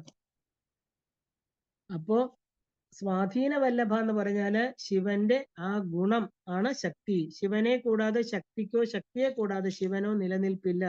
അതിനാൽ അവർ സ്വാധീന വല്ലഭരാണ്. അപ്പൊ നിർഗുണമായിരിക്കുന്ന പുരുഷൻ ത്രിഗുണാത്മികയായിരിക്കുന്ന പ്രകൃതിയെ തന്റെ ഇച്ഛ സബലീകരിക്കാൻ ആശ്രയിക്കുന്നത് കൊണ്ട് സ്വാധീന വല്ലഭ എന്ന പേര് ശക്തിക്കാണ് വന്നു ചേരുന്നത്, അല്ലെ? അപ്പൊ നമുക്കറിയാം ആദ്യത്തെ സൗന്ദര്യലഹരിയിൽ ആദ്യത്തെ നാമം എന്താണ്? ശിവശക്തിയായിട്ടോ യതി ഭവതി ശക്ത പ്രഭവിതം നചേദേവം ദേവോ ന ഖലു കുശല സ്പന്ദിതും അഭി. അപ്പൊ ശിവ എന്ന് പറഞ്ഞാൽ ശിവന്റെ നിയന്ത്രണാതീതമായിട്ട് സ്വതന്ത്രമായിട്ട് അവന്റെ ഇച്ഛ അല്ലെങ്കിൽ സാന്നിധ്യം എന്ന ഒരേ ഉപാധി കൊണ്ട് മാത്രം സർവപ്രപഞ്ച സൃഷ്ടി നടത്തുന്നവളാണ്. അപ്പൊ സർവജ്ഞത്വമുള്ളവൾ. അപ്പൊ സ്ത്രീകളാണ് ഇഷ്ടഭർത്താവായിരിക്കുന്ന ശിവനെ വരിച്ച്, അല്ലെ? അപ്പൊ ഒരു സ്ത്രീക്ക് ഇഷ്ടഭർത്താവിനെ കിട്ടിയാൽ മാത്രമേ സൃഷ്ടി നടത്താൻ സാധിക്കുകയുള്ളൂ. അപ്പൊ സ്ത്രീകള് ഇഷ്ടഭർത്താവിനെ വരിക്കുന്നത് ഈ ദേവിയുടെ അനുഗ്രഹത്തിലാണ്. നമ്മൾ നല്ല ഒരു ഭർത്താവിനെ ലഭിക്കാൻ, അല്ലെ? നീണ്ട മംഗല്യം കിട്ടാൻ എല്ലാം നമ്മൾ ദേവിയാണ് പ്രാർത്ഥിക്കുന്നത്. ശ്രീകൃഷ്ണന്റെ ഭാര്യയായിരിക്കുന്ന രുക്മിണി ദേവി പോലും വിവാഹത്തിന് മുമ്പ് ദേവി കാത്യായനിയെ ഉപാസിച്ചു എന്ന് നമ്മൾ കണ്ടിട്ടുണ്ട്. അപ്പോ ശരിക്കും പറഞ്ഞാല് സുകന്യ ചവനൻ എന്ന് പറയുന്ന മഹർഷിയെ വരിച്ചത് ശചീദേവി ഇന്ദ്രനെ, രുക്മിണിയും ഗോപികമാരും ശ്രീകൃഷ്ണനെ എല്ലാവർക്കും അവർക്ക് ഉദ്ദേശിച്ച ഭർത്താവിനെ കിട്ടാൻ കാരണം എന്താ? ദേവീ കടാക്ഷം കൊണ്ട് മാത്രമാണ്, അല്ലെ? അപ്പൊ വളരെ ഉയർന്ന ഒരു നാമമാണിത്. വല്ലഭനെ സ്വാധീനമാക്കിയവൾ, അല്ലെ? വല്ലഭനെ സ്വാധീനമാക്കിയവൾ എന്ന് പറഞ്ഞാൽ എന്താ?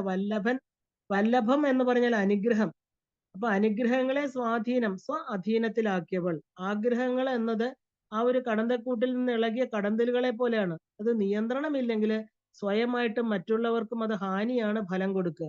ഒരു വ്യക്തി തന്റെ ആഗ്രഹങ്ങളെ അടക്കാൻ ശീലിച്ചവനാകണം എന്ന് ഓർമ്മിപ്പിക്കുകയാണ് ഈ നാമം. അതുകൊണ്ട് കഴിഞ്ഞ നാമത്തില് സ്വയം ശിവയാകുന്ന ശിവനോട്, അല്ലെ? ആ ഒരു ശിവൻ തന്നെയാണ് ശിവയായിട്ട് തീർന്നത്. സ്വയം ശിവയായാല് തനിക്ക് അർഹതപ്പെട്ട പരമേശ്വരൻ ആ ഒരു പരമോന്നത ബഹുമതി കിട്ടിക്കഴിഞ്ഞു എന്ന് പറയാം. അങ്ങനെയാണ് ആ ബഹുമതി ലഭിക്കുക. എങ്ങനെയാണ് കിട്ടണമെന്ന് ചോദിച്ചാല് ശിവത്തിന് യുക്തമായ ശരീരം വർത്തിക്കുമ്പോൾ മാത്രമാണ്.